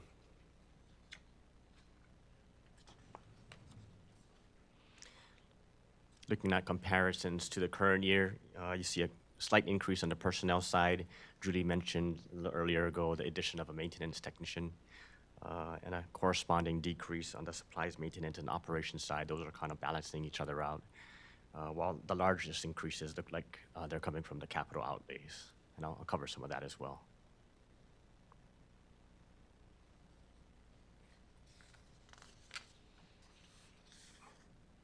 So again, these first two bullets are really interconnected. For the past 3 years, we've been spending about $1 million a year on our annual street maintenance. We've been awarding contracts, coordinating traffic control plans, putting out public notifications, and inspecting the contractor's work, and often requiring them then to do rework. And what we've come to the realization is that this is not rocket science. They're taking asphalt emulsion, In some cases, they mix it with a little asphalt to make a slurry, and they basically just spread it across the street. In tight areas where like you have cul-de-sacs, they sometimes spread it by hand with squeegees, but in long stretches, a lot of times they'll spread it by machine or by truck. It's not hard, and our maintenance team is very confident that they could take on a portion of what we spend for our annual street maintenance. What we're proposing as part of the budget is to increase the number of personnel, adding 1 maintenance tech, while decreasing the amount we spend, the $1 million for the annual street maintenance in this year by $160,000. And that offsets the cost for the maintenance tech and also offsets the cost for the fog seal machine that would need to be purchased to apply this emulsion across the street. Now, there's no net difference or no net change this year, but going forward in future years, because we already acquired the machine to do the work, there would be savings. And it looks like we would not have to spend that $1 million per year going forward. On the third bullet, we talked about some of the department-specific software being moved to the Public Works Department. The new addition is the HALT software. It's not 9,000, like Ms. Bissy mentioned. I think it's 78,100, so we'll revise that number. We're also adding some training to get these guys OSHA training. That's something that's been lacking in the past. We also hired a new building inspector from an in-house candidate. But in order for them to start inspecting completed plumbing work, they have to get a state plumbing inspector license. It takes a very long time. You have to accumulate up to 500 hours in classroom and on-the-job training, and there's a cost associated with helping them get that training. We also want to send at least one of our guys to the American Public Works Association National Conference. Maybe send one person a year, and there's costs included in our budget for that. When it comes to the capital items, I mentioned the fog seal machine. That estimated cost is about $100,000, but there's other equipment that needs to be, or we'd like to include for purchase as well as for replacement. The first is a man lift, and this came up as part of the budget cycle last year. I think Julie ran some numbers. Just this year alone, we spent like $8,000 just on rental costs. Last year, we spent like $3,000 in rental costs. The cost for a new man lift is about $40,000. So we think by purchasing one, this will pay off itself in about 5 years. Intent is to have half of it funded from general fund and half funded from utility fund. We're also budgeting for a street sweeper safety camera. This is a camera that would mount to the bottom of the chassis of our street sweeper. Right now, without that camera, our operator has to lean over the side and look at the street sweeping broom in relation to the curb so they're not hitting the curb or keeping very close to the curb, which means they're taking their eyes off the road in front of them. And they're going back and forth, and it's kind of a dangerous situation. So what we'd like to do is spend $7,500 to get a camera system that does mount to the bottom of the street sweeper. It monitors the broom location in relation to the curb, and it has a display up on the dash, so you can keep driving forward while monitoring that the position of the machine or the position of the street sweeper. We would also like to replace our vehicle lift. Right now, it's a 2-post lift that's about 20 years old, and it can't lift some of our heavier vehicles. We'd like to replace that with a 4-post lift. It's much safer.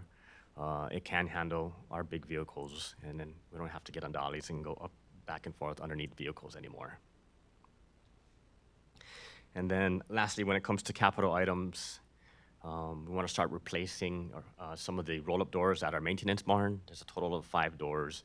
All of them are really coming to the end of their service life, and they're starting to fail. So what we'd like to do is fund replacement under the general fund to replace one of those roll-up doors, and then similarly on the enterprise fund side, fund the replacement of another door. Last bullet, we're also budgeting for about $95,000 in equipment replacement. These include replacement of our skid steer, replacement of our Gravely, and replacement of the plotter that's primarily used by engineering and GIS to print all those big poster boards and maps that we often see. Those have all come to the end of their service life. Any questions? All right, and Just, then I have one question, Grant, just out of curiosity. What do we do with our old skid steer or our old equipment? typically we auction Okay. them off. I had a question related to, because it's on this one in public safety. We talk about replacement capital fund for the equipment replacement fund. And is that, because I thought we budgeted each year an amount of money that goes into the equipment replacement fund. And this is 95,000 that's coming out of the equipment replacement fund? Okay. True, it goes both ways. So we budget an annual amount, and Julie talked a little bit about that transfer to the equipment replacement fund, and that amount is based on our amortization schedule citywide in each fund. So what this is saying, of that, we bring, in Grant's case, 95,000 back in to replace those items that are up for replacement from that fund. So it's been funded in prior years per that schedule. Right, so in actuality, it's an anticipated cost. Yes. That we've The savings projected account. that's coming due Exactly. this year. That's really the point. Finally, we're using it. Yeah. All right, this brings me to my last slide, and these are requests that are not yet funded. And since this is a workshop, this is kind of where I think I'd like to receive any feedback on whether going forward we should include it or we should leave it out. But the first has to do with additional funds needed for city planning services. Just a few months ago, we talked about doing an annual review of all of our growth management tools starting in October. That would include the comp plan, the transportation plan, the zoning map, the future land use map, the UDC. And all of these are really planning intensive reviews, presentations, functions, and there's a cost associated with that. We estimate the cost for that, if we're going to review all of these tools, to be about $110,000. Yes, ma'am. Do we still have in the budget the professional services contract for the planner consultant we have already? Correct. This is This would above be and on beyond. top of it? This is above and beyond. Will it make more sense just to hire a city planner? That's actually something that Dan mentioned in the conversation today. I think we're really at that point where we should consider establishing a new FTE for in-house planner. Instead of hiring all these consultants every time, why wouldn't we just have a city planner? Not to, Okay, just Yeah. question. Now, that's a fair question. We are scoping that right now. Okay. And we actually do plan to bring that to you as part of our CIP discussion, because it's incorporated with several projects, whether it be a contract or this, but that is an item you may see before the end of this budget process. And would that then replace the professional services agreement cost we have now? Substantially, yes. A portion, because it won't be immediate, right? So, Yeah. so if, and this is what we're working through right now, but if we were to have a staff position for that, I would anticipate that they would handle, our day-to-day activities, will planning, pre-design, or pre-development, plans, things like that. And then we would still rely on probably outside services for special projects, updating the comprehensive plan, Yeah, okay. master plans, things like that. Okay, so it wouldn't really impact this requested funding item, but potentially the operational budget that we just talked about. So it would essentially replace that, yes.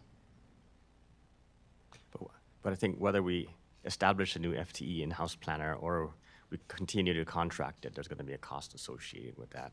And that's not currently in the budget. This is unrelated, so this Right. would be for a special project, just for the particular review of those items. Right, so we have, I believe it's 85,000 in there right now for, and I'll find that in a second, but roughly that for our ongoing planning services. This would be for the services above and beyond for the planning tools that the mayor spoke on here with you all here back in, March? I guess the concern would be is if we were, and we'll probably talk about it during the CIP, but if you could hire an additional FTE, could they take on all of these responsibilities? Slowly. Right. So, that would be and we'll talk about it during the CIP. Right, and I don't think they can take in all of these responsibilities definitely for all the routine things, but some of the special projects that come up that needs a specialized area of expertise, then they may have to continue to contract a portion of that out. Yes, yes, ma'am. But maybe not as much as we're doing now. Correct. Exactly. Okay. Is that the company that we currently use? Ardura is the current planning consultant that we use. Yes, that's who Lada works with.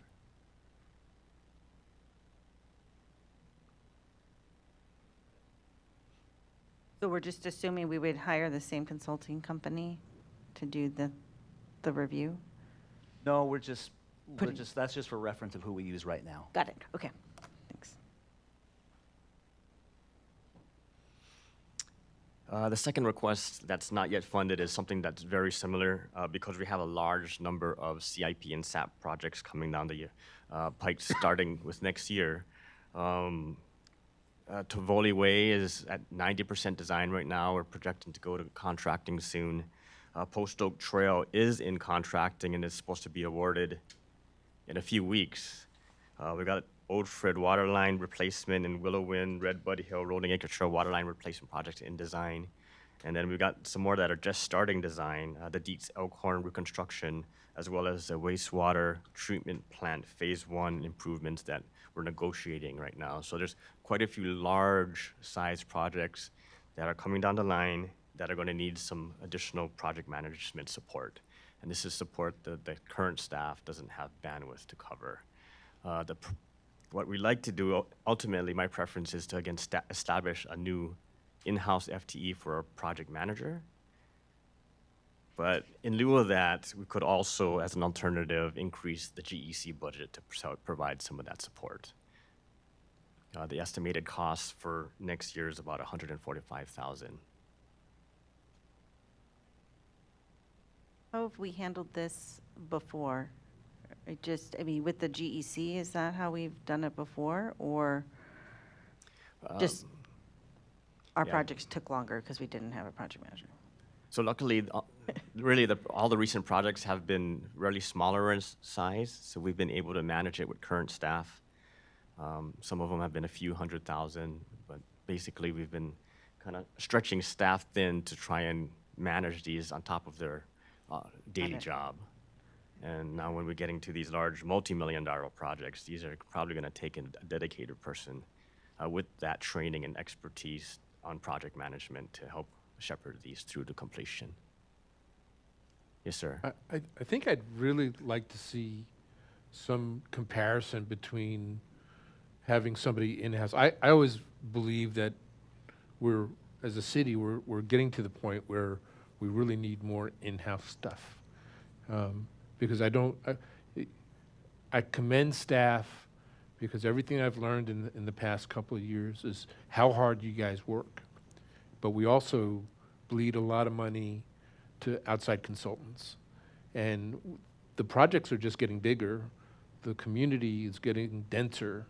I just don't, I'd really like to know what it would take to get people on staff to be the project manager, to do this important job without sending it out to a consultant who we may decide we don't like in a week, or 10 days or a year. I just, as a council member, and I think the citizens deserve to know what something like what the cost would be to do it in-house if we were able to bring somebody on, and how long the lead time would be. Because like you said, Post Oak is coming online, Tivoli Way is coming online. Can we get somebody on board, in a fairly expeditious manner to go ahead and do that, particularly a project manager. Somebody needs to be on hand for you guys to reach out and touch. Hey, where are we on this kind of thing? Just thinking out loud here, but I'd like to see those numbers. Consulting services seem to be a little bit more expensive in what we provide. And I think in the past, the requirements didn't constitute a full-time employee. But now in what Grant's providing right now is, and I think what you were reiterating is that based on the workload, we may have a full-time requirement now that even in planning services or in project management where we could support that, where there is a need, and probably maybe even save money by doing an FTE versus consulting services for these. Sure. Yeah, I think that's exactly right, and that's why we'd like to present that as part of our CIP, because as we know, projects can ebb and flow over time, right? So next year, depending on how the council crafts the budget, could be a relatively large year for our project scope. We have a treatment plant in addition to a couple of very large street projects that will largely still be in design next year, but in the following year could be ready for construction, and that's when a project manager would be most important. So can that be sustained over the long term? That's what we're looking at, the pro and con of a consultant services, which can be released when the project's done versus a full-time in-house person. But you're right, if assuming the work is there, then it certainly is less expensive to do it in-house if it's sustainable, if the work is there continuously. Go ahead. Well, and so, I mean, looking ahead, I mean, we have a lot of projects on all of our CIPs. I know we're still trying to figure out how to fund them all, but we want to execute them, which is, I mean, we spent all these years putting together all these projects. I don't want to be hindered by not having a project manager to get through them.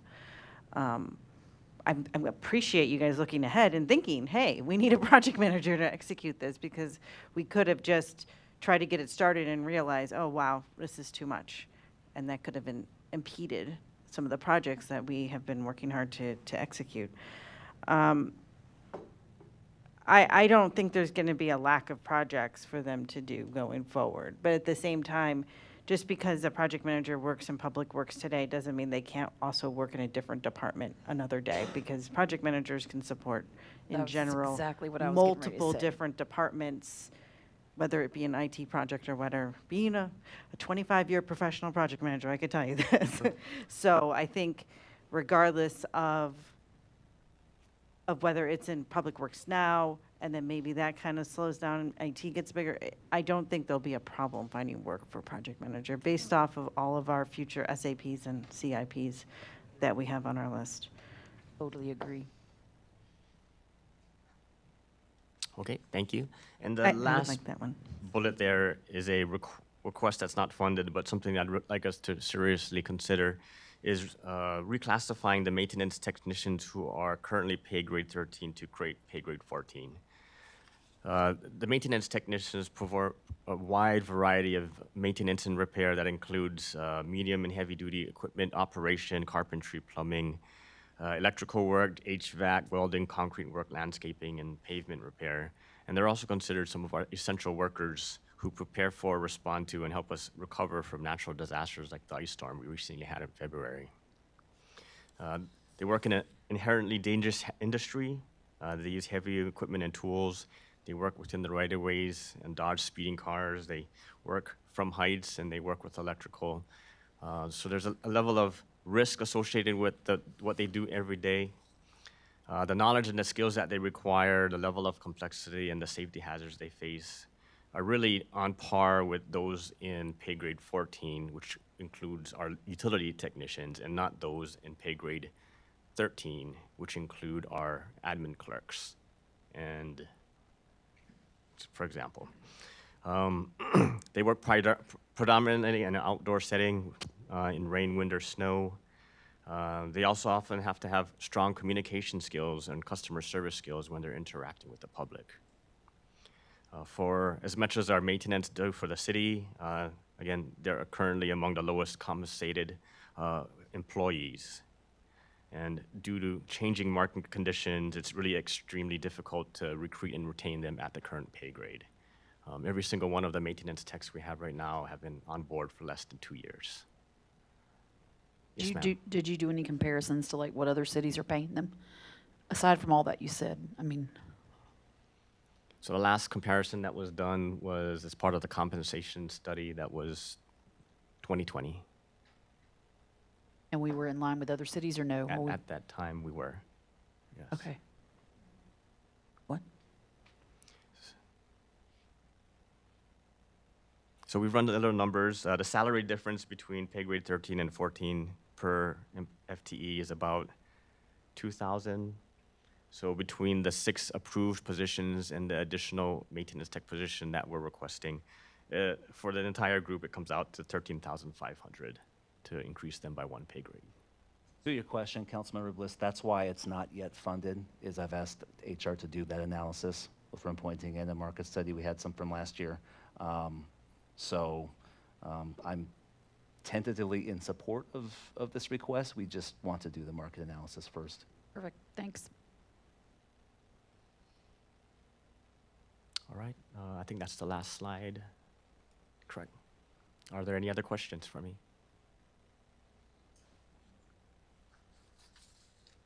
Thank you. Well, I believe, so what you've presented, budget highlights, and then items that are requests not yet funded. So these will be the major items that we'll bring back in August as we finalize the budget.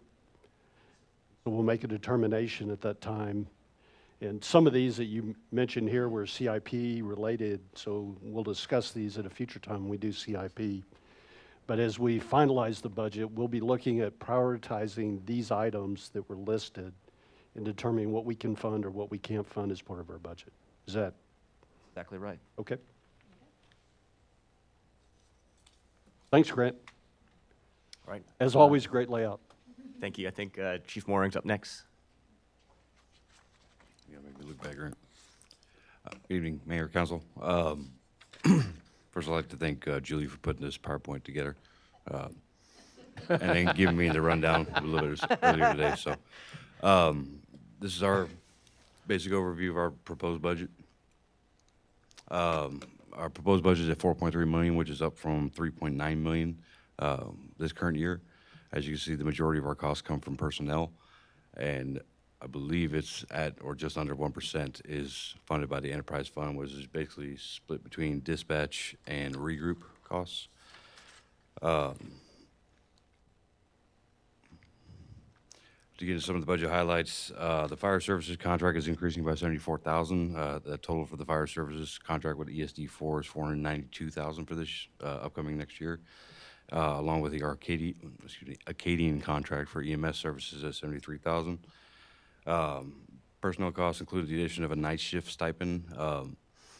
One of our sergeants and 2 of our officers spent a lot of time doing some research and wrote a very lengthy white paper or research paper on the effects of rotating shifts, and something that I'm very familiar with from working rotating shifts for 12 years. I agree with them, and we decided to go ahead and put that in the budget. The professional services, I believe Julie said earlier, a lot of the IT has come back to our department. A big portion of that is the WatchGuard cloud services that we currently are on. So all of our in-car patrol cameras were stored in-house here on a server. We have since got those off of our in-house servers and over to the cloud, which has allowed us to free that space up and now provide the body camera lease, which will provide the 12,000 is the first year for the lease of the body cameras. It's a total 5-year lease, I believe, totaling somewhere around 48 or 49,000 for those. But it includes the cloud services and all the hardware that comes along with that. The 70,000 new capital items, the tasers you see there, much higher price than they used to be. Tasers used to come in at about $900 per unit, and are now coming in closer to about $1,450 now with the Power Performance magazine, or battery, what we call it. We're needing to replace some of our older units. The taser I'm currently carrying here is Unit 1. That's the very first one we bought. It doesn't have a working LED screen. The blast doors are missing on several of the cartridges. They need some upkeep.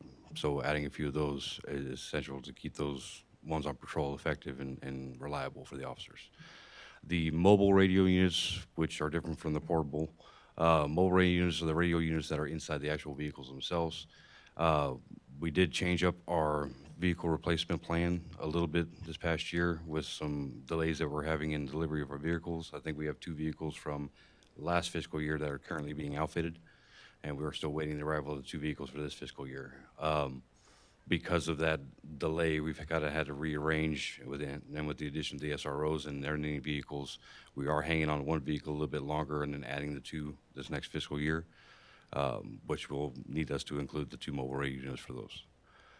Outside of that, should stay pretty steady unless the population blows up to 50,000 and we need more officers. I don't think it's going to happen. So the portable handheld radios, which is a pretty large cost you'll see here, that's 1/3 of the radios that we're going to need. And the big issue we're seeing with the portable radios, which you can also see with Bernie and Kendall County recently, is they had to upgrade their radios to the XL95Ps from the XG75s, which we currently have. Biggest issue with that is in 2025, Harris and LCRA will no longer provide hardware warranty services or software services for the XG75. So we're anticipating that move in 2025 by putting a small portion of the upgrades in now and hopefully doing that over a span of 3 years versus doing one lump sum cost, which quoting it from the quote, I believe was somewhere around $100,000 for the amount of radios we needed. The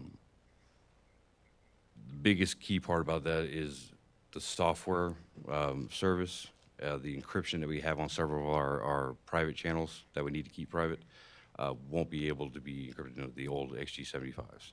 So we'll need those XL95Ps at $2,700 a unit, which is pretty expensive for a handheld radio. But the update on the duty weapons, I'm skipping around, sorry. The night vision thermal recording binoculars, this came straight from the officers themselves. So from patrol, I can tell you nothing will irritate you more than you coming in from a previous night shift and finding out someone was there in your city burglarizing or stealing vehicles. And the officers are getting a little tired of it. We had a pretty large increase from the previous year to this last year. I think I wrote down here, somewhere from like 8 to 48. The officers are begging for more tools to be able to kind of deter that. And these options here are from what they're researching and what they presented to me, I found to be the best one. They do have the capability to record, which provides some accountability for us from them looking in places where they shouldn't. And the programming allows us to have them not be able to deactivate that also. So if they're utilizing the thermal or the night vision capability in this binocular unit, it's going to be recording. And we can download that and we can store that as digital evidence, basically. Biggest issue we have with that is we do currently have 2 pairs of night vision goggles that I think date back to the late 1990s. They have since stopped working, and we are having a difficult time finding anybody to be able to service them. And to replace those units, it's about $7,500 per unit. So this is a little more cost-effective with a recording capability. So I agreed I'd put it in the budget form. See if we can get a council approval on that one. The update to the duty weapons, I don't believe this was included in the paperwork, is an upgrade to our current sidearm, the yelling in my ear, as well as 5 additional patrol rifles and ammunition for the new sidearm. So our current firearms instructor, Sergeant Willis, has done all the research and been begging me for the past 3 years to switch over to a 9mm. We had delayed it for 3 years. Switching over to the Generation 5 Glock handgun for 9mm kind of provides a dual purpose. Why is that? Every time I'm up here, I swear. It increases the proficiency, accuracy, and reliability from the officer standpoint. We do have a very diverse group of officers. And with a diverse group, you have less dexterity in hand sizes. So the 40 caliber seems to be semi-difficult for some of those smaller framed officers. The 9mm would effectively remove that slightly and increase that proficiency on their part. Additionally, it also gives an additional platform on top of the weapon so they can add a red dot sight, which also improves accuracy and proficiency with that weapon. The 5 patrol rifles included in that are to increase the surplus of rifles we have in case of an incident and those rifles become evidence. They become stored as evidence either at the DA's office or in our evidence barn, and they stay there until that case is adjudicated. And that could be anywhere from 6 months to several years. Right now, we are short 2 of those rifles, and adding those 5 additional will allow us to have 3 additional rifles in case one goes down and we need to resign. So, and I believe it also includes the cost of ammunition as well for going from the 40 caliber to the 9mm. And there is a buyback option in the quote for the Glocks. They will buy back our current Glock handguns, so the total price, we're not taking the entire hit for buying brand new. So And the 177,000 is the vehicle replacement. Those were the 3 patrol vehicles that we have in this upcoming year. The 177,000 is for the price of the vehicle, which is roughly around $37,000 for the vehicle and about $22,000 for the outfitting. And a lot of the outfitting comes from the WatchGuard camera system itself, which runs around $6,000 per unit. Radar systems, which is about $2,500 to $3,000, and then all the wires, lighting packages, safety equipment, cages.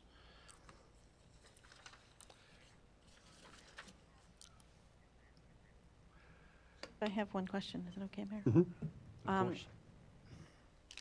I was reading something about Uvalde having radio problems and getting a grant to replace their radios. Is there grants available to cities for radio replacement? I'm sure there are, and I have several people digitally looking into that right now. Okay. There might be some other options, which I'll have to confer with some other department heads, not from the city here, but from Your county.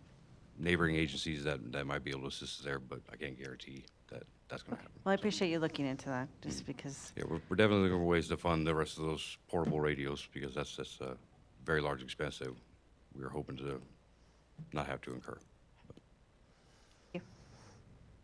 Anybody else? Okay. And the request not yet funded, the one thing that we put in there is it's been something that I've been wanting to do for the past several years, is create a more delineated line of command on a patrol shift. Currently, we have a sergeant and 4 officers for each patrol shift. In the absence of that sergeant, where he takes vacation, is in training, or is sick, I have no clear chain of command structure there. And the officers are basically kind of hit or miss, even from a policy standpoint. Whether you be a senior officer or maybe the FTO's there, there's no clear who's in charge of a scene. And having this corporal position now in here kind of does a dual part. It allows us to have that chain of command all the way down the line and have a promoted and trained supervisor 24/7, 365 on top of, we are currently full staffed and have been so for a little about a month now in the past 6 years. And I'd really like to keep it that way. And creating another promotion opportunity is another growth opportunity for these officers. And from the research and everything that I've done personally and talking to other chiefs, the growth opportunity is probably the largest percentage of the reason why an officer will leave their current department for another department. So I think creating that would numerous ways that would benefit the city, the residents, and the officers themselves. And that's my little pet project there. So, and across there, I believe that Human Resources is still working on that. Best guesstimate on the 35 to 45,000. Our current starting pay for a police officer 1, I believe, is around 57,000 a year. Step 1 for a sergeant is 77, so I basically threw it right in the middle. And based on the finance numbers, I don't know how they do that magic, that we came up with that number there. So I'm sure it'll get a little bit more specific when they get down the line there. So Chief, so you're going to eliminate FTOs? no, not limiting it to FTO. So what we're Just doing the is we're stipend? removing the stipend. So currently our certified or designated FTOs, we have 1 per shift. They receive a $600 a year stipend, which is broken down hourly. On, I think it's somewhere around 12 cents an hour maybe.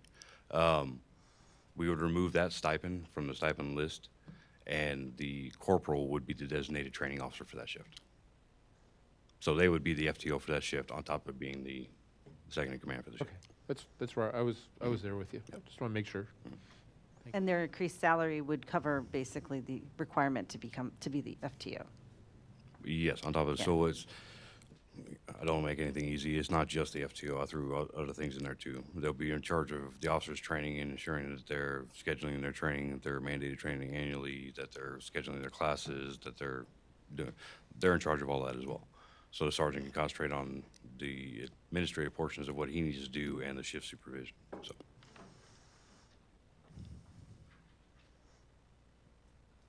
Any other questions? Good rundown, Chief. Thanks. Thank you. Any questions from anybody here tonight? All right. Anything else we need to add on the budget workshop? I think for me, just going forward, we'll have, with your feedback, a similar type of format. If you have any suggestions, of sort of, then we'll incorporate that. We'll have the same type of detail in your packets for next time. The July meeting will be primarily the administrative departments on July 6th, I believe. And like I said, CIP after that, so Okay. here we are. General question for council members. Did this provide the information, basic information that you were looking for as we kick off the budget? And I guess more, is there anything that was not provided that you'd be looking for as part of initial information? Just so we make sure that if there's anything we need to do to make ourselves better so that we can improve it with the next piece. Great. I think it was perfect. Just enough. Okay. Thanks, Scott. Thank you. Thank you. That completes our workshop for tonight. We'll move on to requests and announcements. Are there any council members that have any announcements that they'd like to put out tonight? Yes, ma'am. Just wanted to announce that, I don't know if you get a chance to go up to Bernie, but during the last weekend was Texas Women Veterans Day, and Bernie unveiled a monument in their Veterans Park. It's called Athena's Prayer, and it's a woman veterans monument in honor of women veterans. So if you ever get a chance to go visit, it is the only one. Well, there's only 3 of its kind, and they've basically broken the mold. And this is the only one in Texas. The other 2 are in other states, and so this would be the only one that you can see. So it's really cool if you want to go take a visit up there.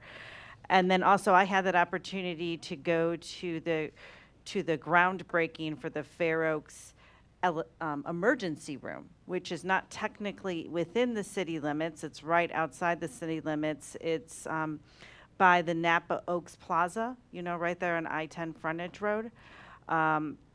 And it's going to be a standalone emergency room, so much more than urgent care.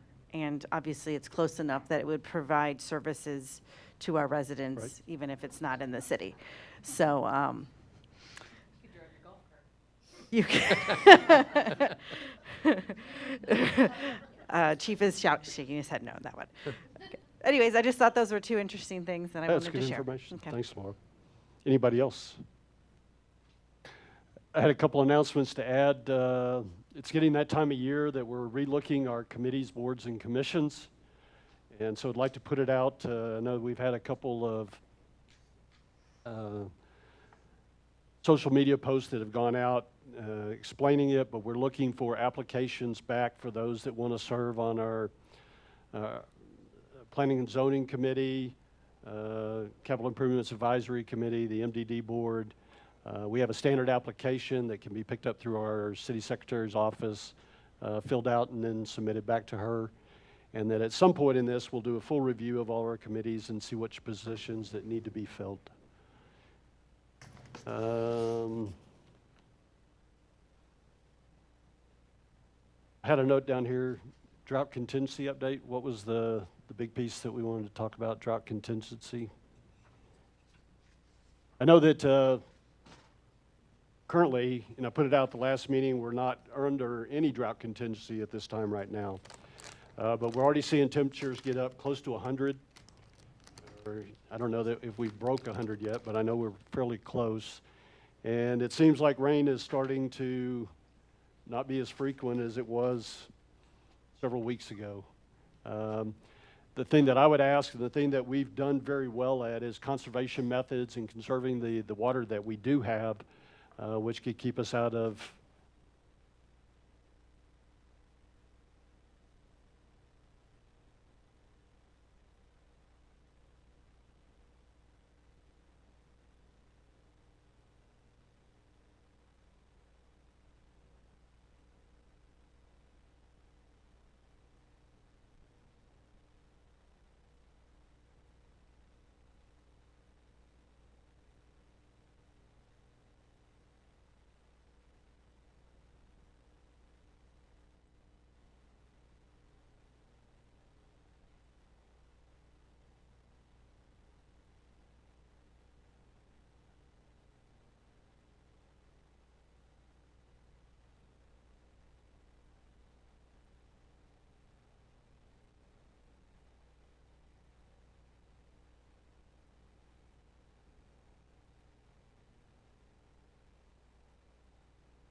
fantastic opportunity in another community to advance his career.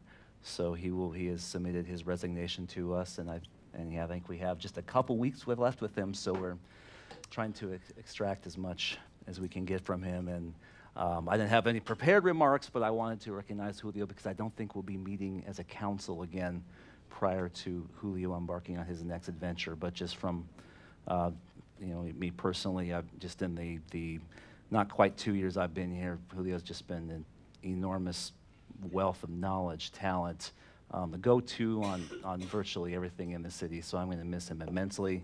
It's a great opportunity for Julio, and I'll let you decide how much you want to go into. But I wanted to let the council know that here because he deserves recognition for so many accomplishments and accolades and great leadership of the maintenance department over the last 8 years. I think? 8 years. Yeah. So Little over 8 years. again, we talked earlier today. I mentioned him that anytime you lose personnel, it's tough. I always say no one's irreplaceable, but some are a lot harder than other ones. This is a tough one. But again, I congratulate Julio on his next adventure and just wanted to recognize you here. Thank you.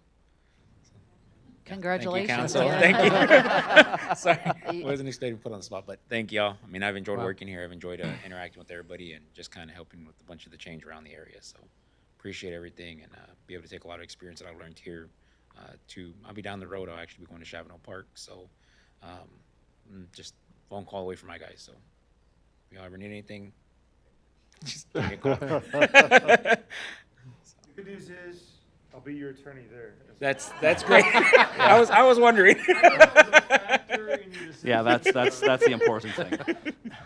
It's not my fault, though. I did not know this was going on. So. Apparently, you don't have to leave now. Well, congratulations, Julio. Thank you. And a big step for you and your family, I know. And although we really don't want to see you depart, we wish you the best and excited for you that you got this opportunity. So I appreciate it. Thank y'all. Congratulations. Thank you, council. And poor Julio had no idea I was going to do that. No, so. I didn't. That's all I had, Mr. Mayor. does any council members have any items that they want added to a future agenda? And I did capture the one that Laura had about looking at the MDD grant for the Civic Center. Anybody else? Okay. We are going to go into executive session tonight pursuant to Section 551.101 of the Open Meetings Act. The Texas Government Code of Quorum of the governing body hereby convenes into closed session. First, under Section 551.072, deliberation regarding real property. The City Council will meet in closed session to deliberate the purchase, exchange, lease, or value of real property that may be considered for the protection of significant groundwater recharge features. We'll also be going in under Section 551.074, personnel matters. And the City Council will meet in closed session pursuant to Texas Government Code Section 551.074, personnel matters, to deliberate the process and the options for the future appointment of a city manager. And Christina, I have the time now is 8:48, and we are moving into executive session.